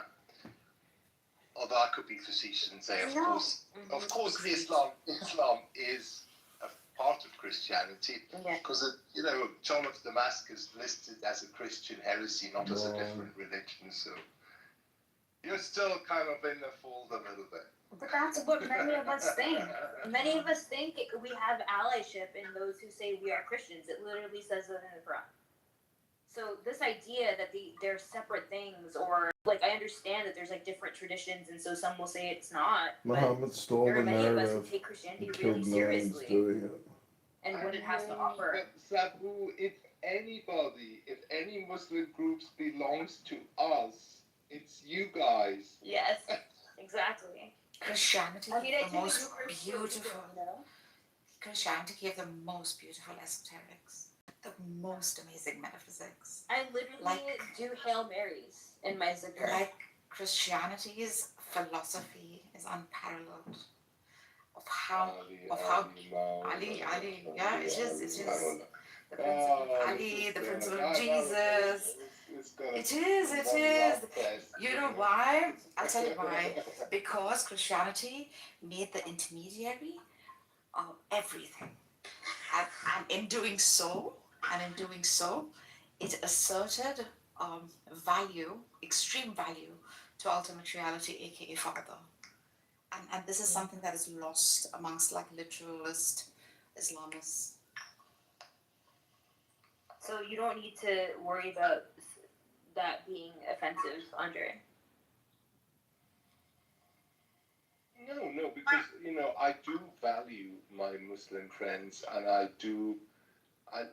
just prefer usually for Muslims to talk to me about their religion and all the aspects of it. I can tell them about mine if they're interested. I just don't think this comparing really brings any that any good comes out of it. This sort of negative comparison thing, yes, or the dawaganda, yes. And Christians do the same. I feel even more agitated. I mean, one of the reasons why I'm hanging out with Muslims here is because Christians get me up the wall even sooner. Because as soon as I enter a room, I hear heresy wherever I listen. But I will also say this, and I used to say this more often in rooms. Christianity, Judaism, and Islam are intrinsically linked and have been linked to each other and mutually influenced each other for the last 1,500 or so years. Yeah.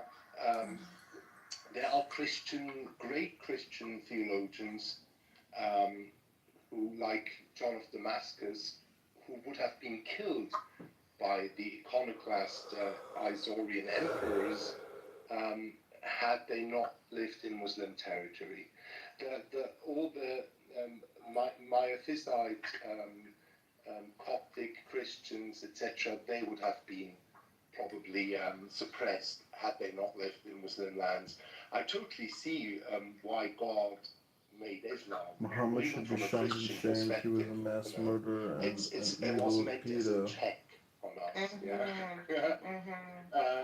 So yeah, true. And so if you look at Saint Francis of Assisi, who had these dialogues, there's also when Philosophy and wisdom is Islam crooked, murderous, and foolish. as powers in the world, there was a lot of fruitful discussion. Both were secure enough in themselves to have these discussions. It is because of the disbalance that we've experienced since the Industrial Revolution that this has gone ugly. And this is as much the fault of Christian countries, majority Christian countries, as it is of the Muslims and their lack to reform themselves. Again, Zabu, I'm not addressing you. If Ismaili Islam was the majority form of Islam, would probably have a lot less problems with each other. But alas, as you know, there is always a takfir not far when you're Muslim. And I could name a lot of reasons why I'm not going to become a Muslim. One of them is, as soon as you become a Muslim, you get takfired by thousands of people, the next day. And the thing is like belong to the right kind of Islam. But the Ismaili way is so that you don't have to do that, And the Ismaili way is so much nicer because, like Christianity, yes, it has a living succession of leadership. And reading all of their speeches become like more of a Quran for us than just the Quran, right? Because they offer so much guidance and analysis. But for you, the Quran is the living thing embodied in the Imam, and not a static. It's not a book. Exactly. And the Bible is not a book. The Bible is a collection of books. It's a book, you losers. The majority in terms of quantity of manuscripts we have are from Bible readings in the liturgy, which again highlights to me. When you say a book is not a book, you are a moron. Christianity is a religion of sacraments and of the church, not of a book. It's not actually a religion of the book in its own understanding, except if you look at Bible-only sort of evangelicals, which are very loud. Yeah, like the sort of Muslims that people find problematic are very loud, also here in Clubhouse. But that's something we have to live with. You know, that's part of the plurality, part of this great, chaotic, beautiful web that is life and how humans relate to God. I think yeah, I think like what is really satisfying about this, and it might sound to people who don't appreciate this and might see this as all just woo-woo that we get along, but to me, like hearing about the nice things is so important because I hear so much of all the bad stuff all the time. And I am so overwhelmed by it, and I feel really emotional about it. So, Andre, like you even sharing this is like exactly like what I'm looking for. I think is like just more love in these spaces, and I know that's cheesy, but it just I get really upset. Like I get really overwhelmed by it, and I think most of the time I do a good job of like handling it. But today I just like couldn't take it anymore. It was like too much. It was too much of the same shit, but from different religions. Like fucking, it was annoying. Yeah, I totally get you. Very self-conscious about my butt. I've left Zan's rooms before because he was going a little bit too far in some things. But he doesn't mean it in a bad way. It's just, you know, It's not about he struggles himself, but he's fascinated by it. That's why he can't stop talking about it. But don't ever forget. If you ever convert to Islam, you're going to be such a star there. Oh gosh. You're going to be the Andrew Tate of Brooklyn, you know. But don't ever forget all that Abraham had from Eastern. I like your look. Don't forget the East. Like, but this is much older than all of them. Much older than all. Exactly, but then we have to worry about the fucking Hindu nationalists. You know, like it just gets fucking crazy. Well, Marcus, you should familiarize yourself with the concept of the logos spermaticos. Didn't know where you because that's how you're aware of it. As a perennialist, you should be aware of it. I am, yeah. Right up the your logos street. theology. It's right up your street. Sam, are you there? I do like it very much. Yeah. Were you there? Sam, are you there? I'm here. How annoyed are you with me? No, I'm gonna fucking cut off your hand and your feet on opposite sides. You know what I'm saying? Like, cause that's what you do to rebels. You know what I mean? Like, if you're like doing mischief in the lands, you get like your hand and your feet. But you have to be Muslim in order to apply that. So, are you gonna convert it? Well, I mean, he just read the Quran. He converted tonight, Zabu. You're never satisfied. you should also. I'm just gonna just say. Look at this filthy Zionist. Look at it. Be agnostic about whether I'm a Muslim. Let's just put it that way. You know what I mean? Like maybe I converted, maybe I didn't convert. You know what I mean? Like. I'm sorry, Sam. August, can you kick that dude? Yeah. Out of the room. Oh, come on. It's John Kitover. Oh, crybaby.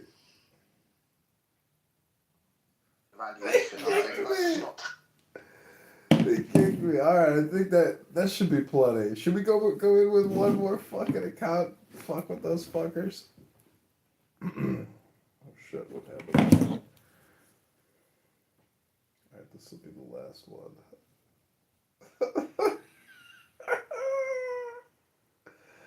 He's gonna he definitely called me out my name. He called me a bitch. He's got the AI blues.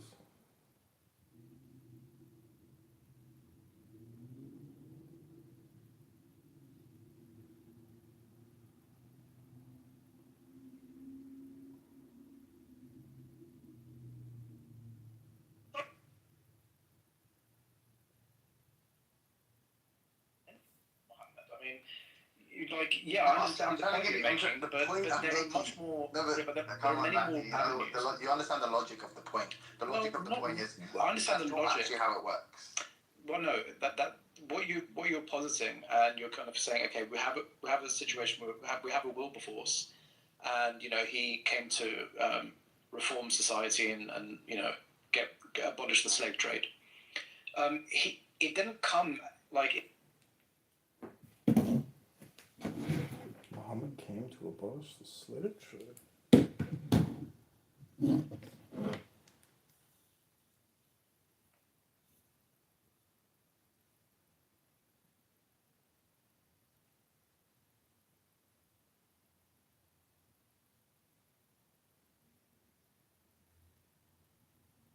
Kick the fucking guy from the room. Get him!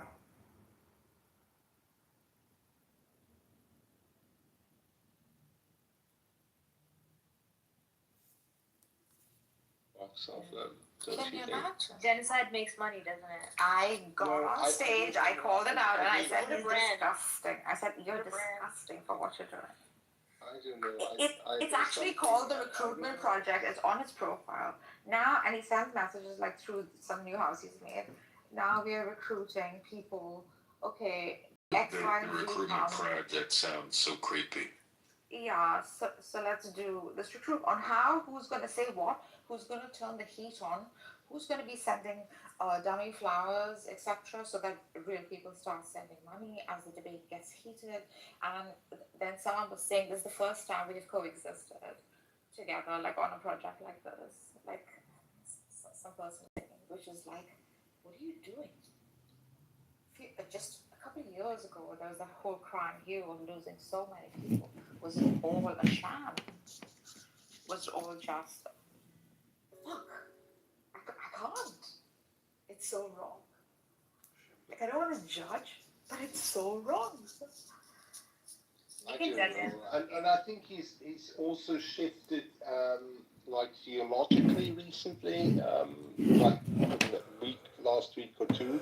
He's shifted 50,000 times in 2 years. Yeah, become a little more, how should I put it, sort of Gnostic. Kind of some of the things I heard him say yesterday reminded me of Freemasons, but I don't know. Ibn Arabi, he's trying to marry Ibn Taymiyyah with Ibn Arabi, the two like bank opposite philosophers.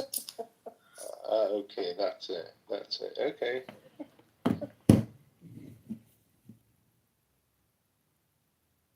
Well, amazing. But I mean,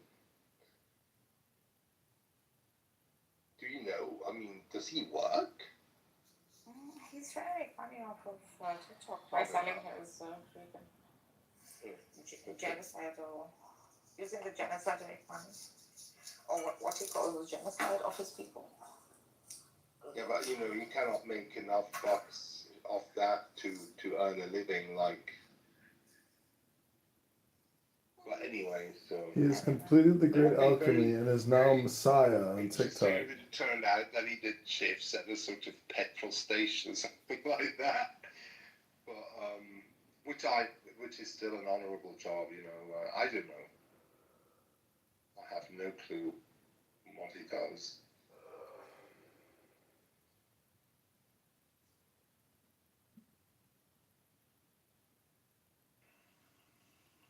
By the sun in its brightness, and the moon as it follows it, and the day as it unveils it, and the night as it unconceals it.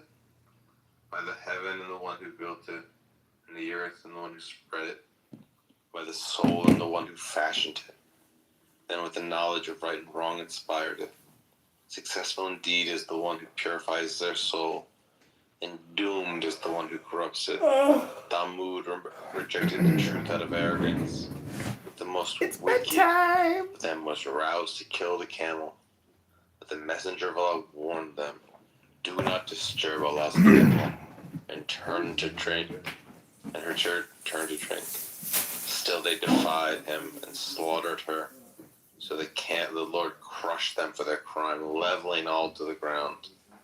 He has no fear of consequences. Could have just left it and not use the last two verses. Sam, I have another potential point for your document. What's up? All of the verses in the Quran that say that the Quran is easy to read. Oh, I already have that one in there. I literally already have that in my figures. Okay, I know this better. I was reading Miriam today, and I was like, oh, it's says it's easy so many times. Yeah. But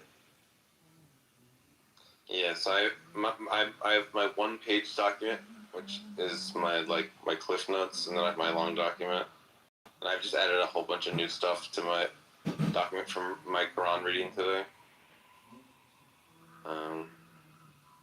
Lots of miscellaneous weirdnesses. But yeah, I just didn't realize how much hell was part of the Quran. But the new criticisms I've added to my Quran document are, let's see.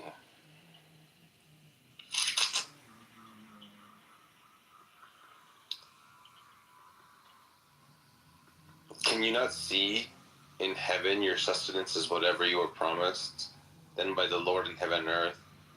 That's as true as the fact that you can speak. But no, the fact that you can speak is definitely much more obvious than that heaven has sustenance. Like, there's no one on earth who has more access to heavenly information than the fact that they can speak. So that's just like an error. This is as certainly true as the fact that you can speak. No. The next is that it says, if you were to see a deadly piece of sky fall upon them, they would say, that's just a pile of clouds. Yeah, that's not what people would say. No one thinks clouds are even solid objects that can fall on people. And they will be waited on in heaven by youthful servants. So there's slaves and servants in heaven. If they are conscious, then they're being tortured. If they're not conscious, then it's kind of creepy to be like having little like human robots doing stuff for you. The next criticism is it says, if Muhammad believed in the Quran with no doubt, how can you pagans dispute with him with what he saw? And it's like, okay, yeah, because the pagans have different evidence than Muhammad does. So they have different levels of doubt. Like, if you went to a concert and said it was awesome and then told me I didn't see the concert, so then why would I believe you as much as you believe you? That's just silly. Then it says, do you prefer to have sons while you attribute Allah's daughters? God could just want daughters. There's nothing irrational about that. They will taste the touch of hell. You feel touches and you taste flavors. You don't taste tactile experiences.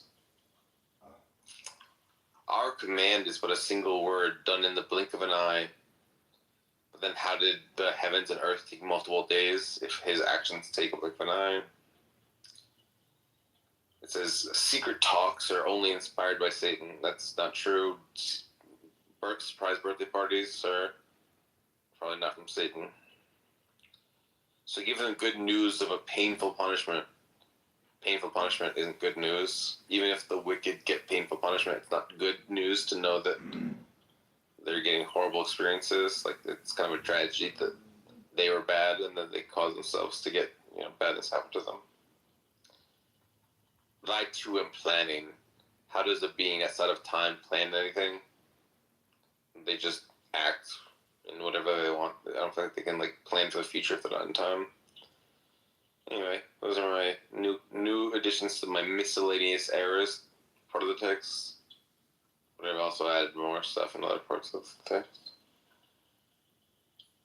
Sam, if you're really serious about this, focus on the little things that make it look small. Yeah. Like Muhammad's penis? No. What the fuck? What's a little thing? Oh, come on, please. Don't be like that. No, I mean, if you want to keep having serious discussions with Muslims, you'll have to start, reining yourself in on these insults. I really mean it, Sam. No, I mean, things like, the visiting times of the Prophet, things like that. That's what I mean. But he isn't. It's obvious he isn't. This is why Elias got upset, as I know he was being dramatic. But this is why there's no pursuit for truly learning. It's just a hate on Islam, which is fine. I've accepted Sam for it. Well, okay, first off, because of Aisha, it's objectively true that Muhammad spit us more pee-pee. But when it comes to not wanting to learn and just want to hate. Yeah, I want to deconvert Muslims from Islam because I think Islam is false.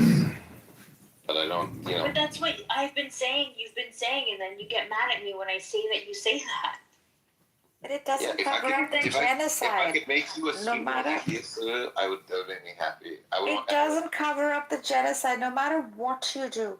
Whether you destroy the entire freaking institution of Islam, you will never, ever overcome the guilt of killing innocent children and women in Gaza. Get over it, Sam. How many times do I have to tell you the same thing? I didn't know Sayla joined the room. Hey, Sayla, nice to see you. I thought you... That sounded very Scottish when you just said that, Nargis.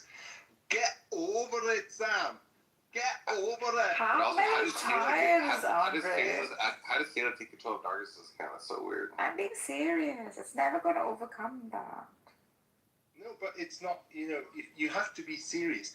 If you want to really get at people, you have to make them take you seriously in the first place. Yeah? And you always have to leave them on the edge as to whether you're complimenting them or insulting them, or if you're serious or bullshitting them, then you truly have succeeded, Sam. You're just too obvious with this. I wouldn't talk to you anymore if you talked about Jesus like the way you did about Muhammad. I can tell you that for sure.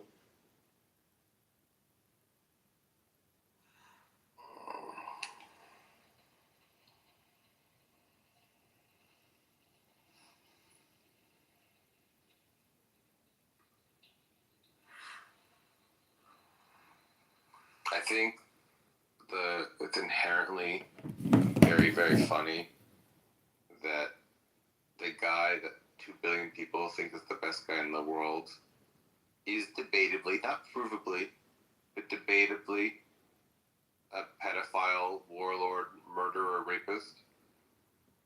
No, I disagree, Sam. Muhammad, even if you just use the Muslim sources, Muhammad isn't a pedophile because it wasn't a predilection he had. Oh my God. The hadith are so numerous that talk about his reluctance to enter that marriage with Aisha, how he had to literally be given the dowry by Abu Bakr to actually finally do it. He was very reluctant. His first wife was much older. Many other wives were older than him. And Khadija wasn't just a widow he wanted to take care of. No, she was the wife with whom he has his most beloved and only surviving child, Fatima Zahra alayhi salam.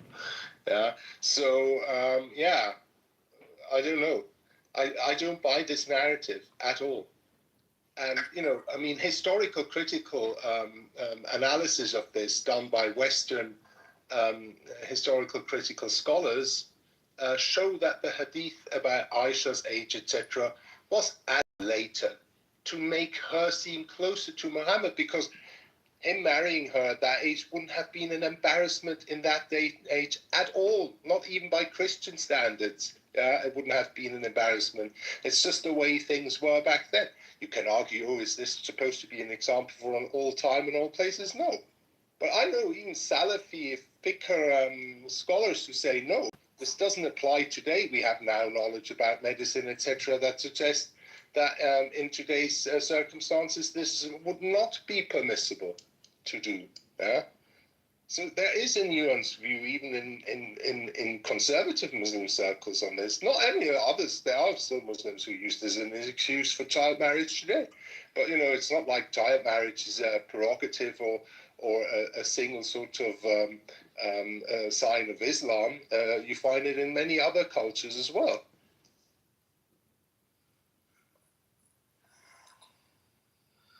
I mean, so this is all stuff from like Hadith and Sirah that I'm about to read to you. So the guy that they're saying is like, the best person ever. So there's the whole Aisha incident, you comment on that. Then there's the owning of Maria the Coptic, who's a slave they had sex with. Okay? Then there's the issue of marrying Safiya after killing her family. Very soon after killing her family, he marries a girl. Now, I think it's kind of traumatizing to kill someone's family and then marry her. Never And seen then you it in have, other countries, Andre. you know, aggressive military actions like Kitover. You have owning slaves in general.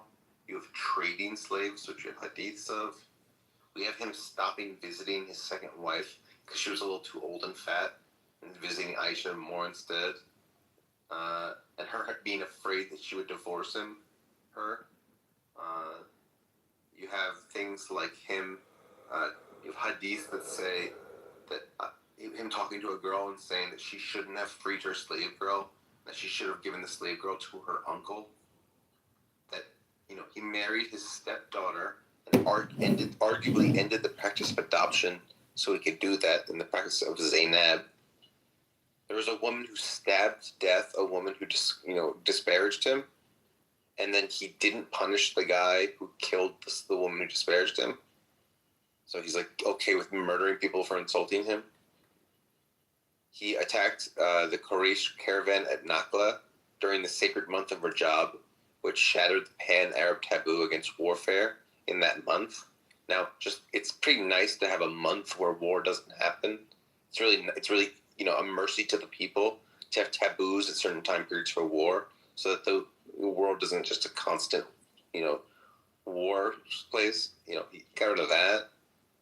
He endorsed the execution of all the pubescent males of the Banu Quraysh tribe and the enslavement of the women and children. None of this makes this man look like a good man. Now, Shias can say all these hadiths are fake and they didn't happen, but the Sunnis can't say that.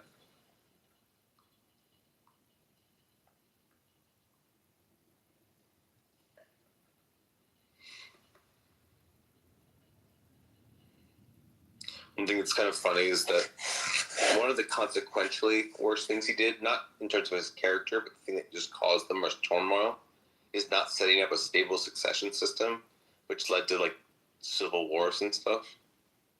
He could have just said, "Here's how power should be, stably transferred." Don't speak to me every until at time. least 11 a.m. But didn't do that. Lots of wars because of that.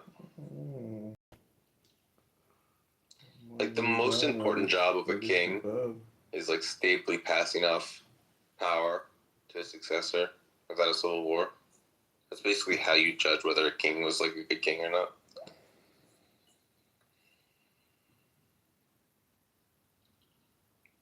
I don't know why everyone left when I was reading all that stuff. It's 3 o'clock in the morning. That's true. That's facts. Beautiful. Your Lord, O Prophet, has not abandoned you, nor has he become hateful for you. And the next life is certainly far better than this one. And surely your Lord will give you so much to you that you'll be pleased. Did he not find you an orphan that sheltered you?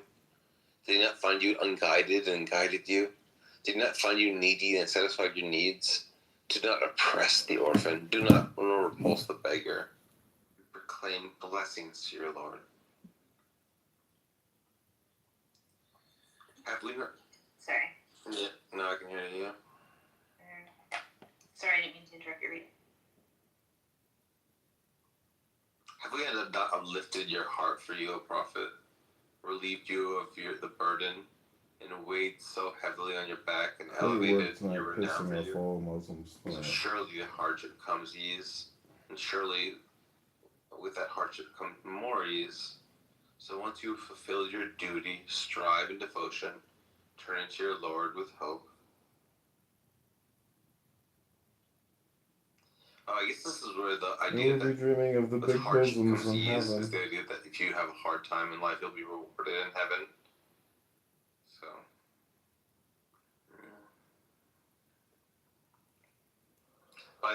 what's that stuff about he keeps saying stuff, all of these verses start with, by the X, by the stars, by, it's almost like he's doing I don't know, do you know, what is, by the fig and olive of Jerusalem and Mount Sinai. What does that mean by X? I swear by. You need to He's explore. swearing by the existence of these things. What is that? And he's holding them witness as he speaks. Mo He's was a saying, as the sun is magician. watching me when I say this, I swear on that. By whatever, by the moon who's watching me, while who's existing in my presence while I'm saying these words that I'm saying. Like I have enough witnesses that I have said these things to you, right? He's trying to sort of unify nature and not separate one from your natural surroundings. The He's teaching moon is the mother, awareness the sun of is being the one with father, your environment. the earth is That's the how I read it. child. I'm very generous to the text, as Sam can tell, and probably like to limits, to levels I shouldn't be critically, but I am this way with every scripture. You know what's really interesting about the English translation on Quran.com is that it uses the word mindfulness. Oh really? I just made this up right now. I'm like, oh, Buddhism has found its way in. I didn't know that at all. I just thought of it right now. Totally, there's the word mindful and mindfulness so many times. And I'm like, wow, like they're really. Yeah, I just thought of it right now. Because that's a new word. Yeah. That's a contemporary word. Which only has its origins in Buddhism and then gets used by everybody else. Very much so, yes. I just gave myself microbanks. What? How short? How frustrated are you? I attack hair too when I'm emotional. I shaved off my head right when I got divorced. I'm so sad. How frustrated are you? What's going on? Oh my god, I feel sad. Where did Andre go?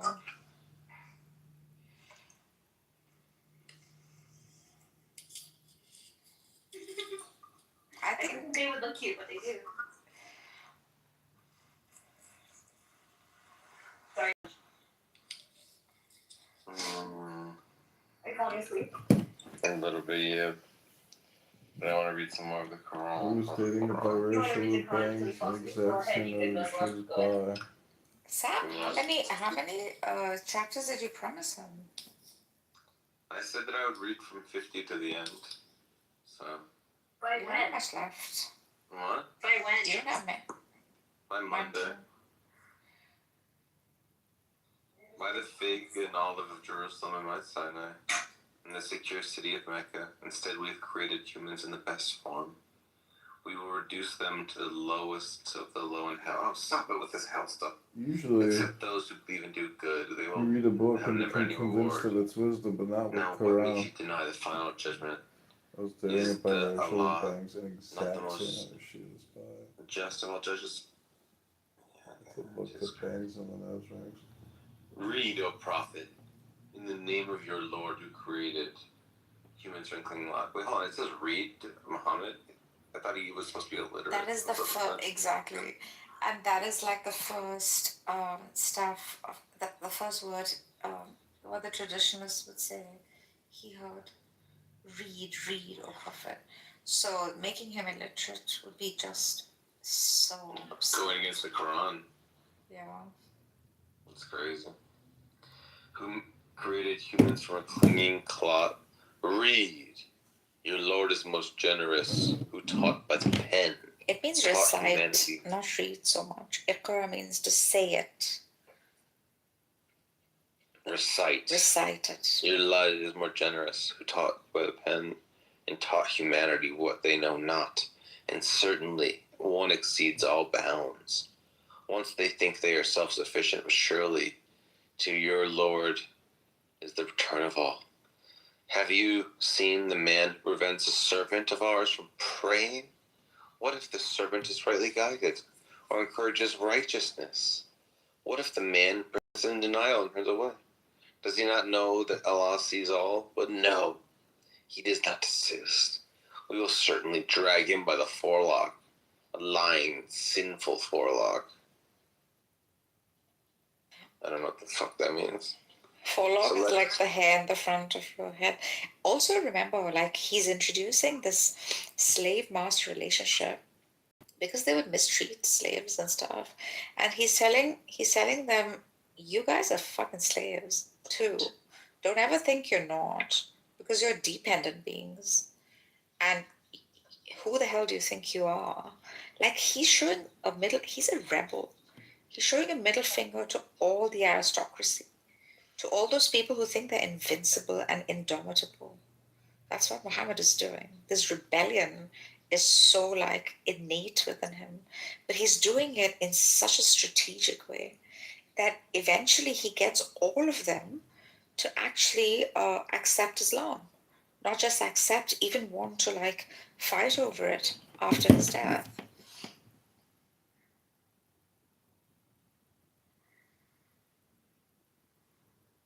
So let him call his associates. We will call the wardens of hell. Again, no. You're so weak, Never Raja. obey him, O Prophet. Rather continue to prostrate, drawn near to Allah.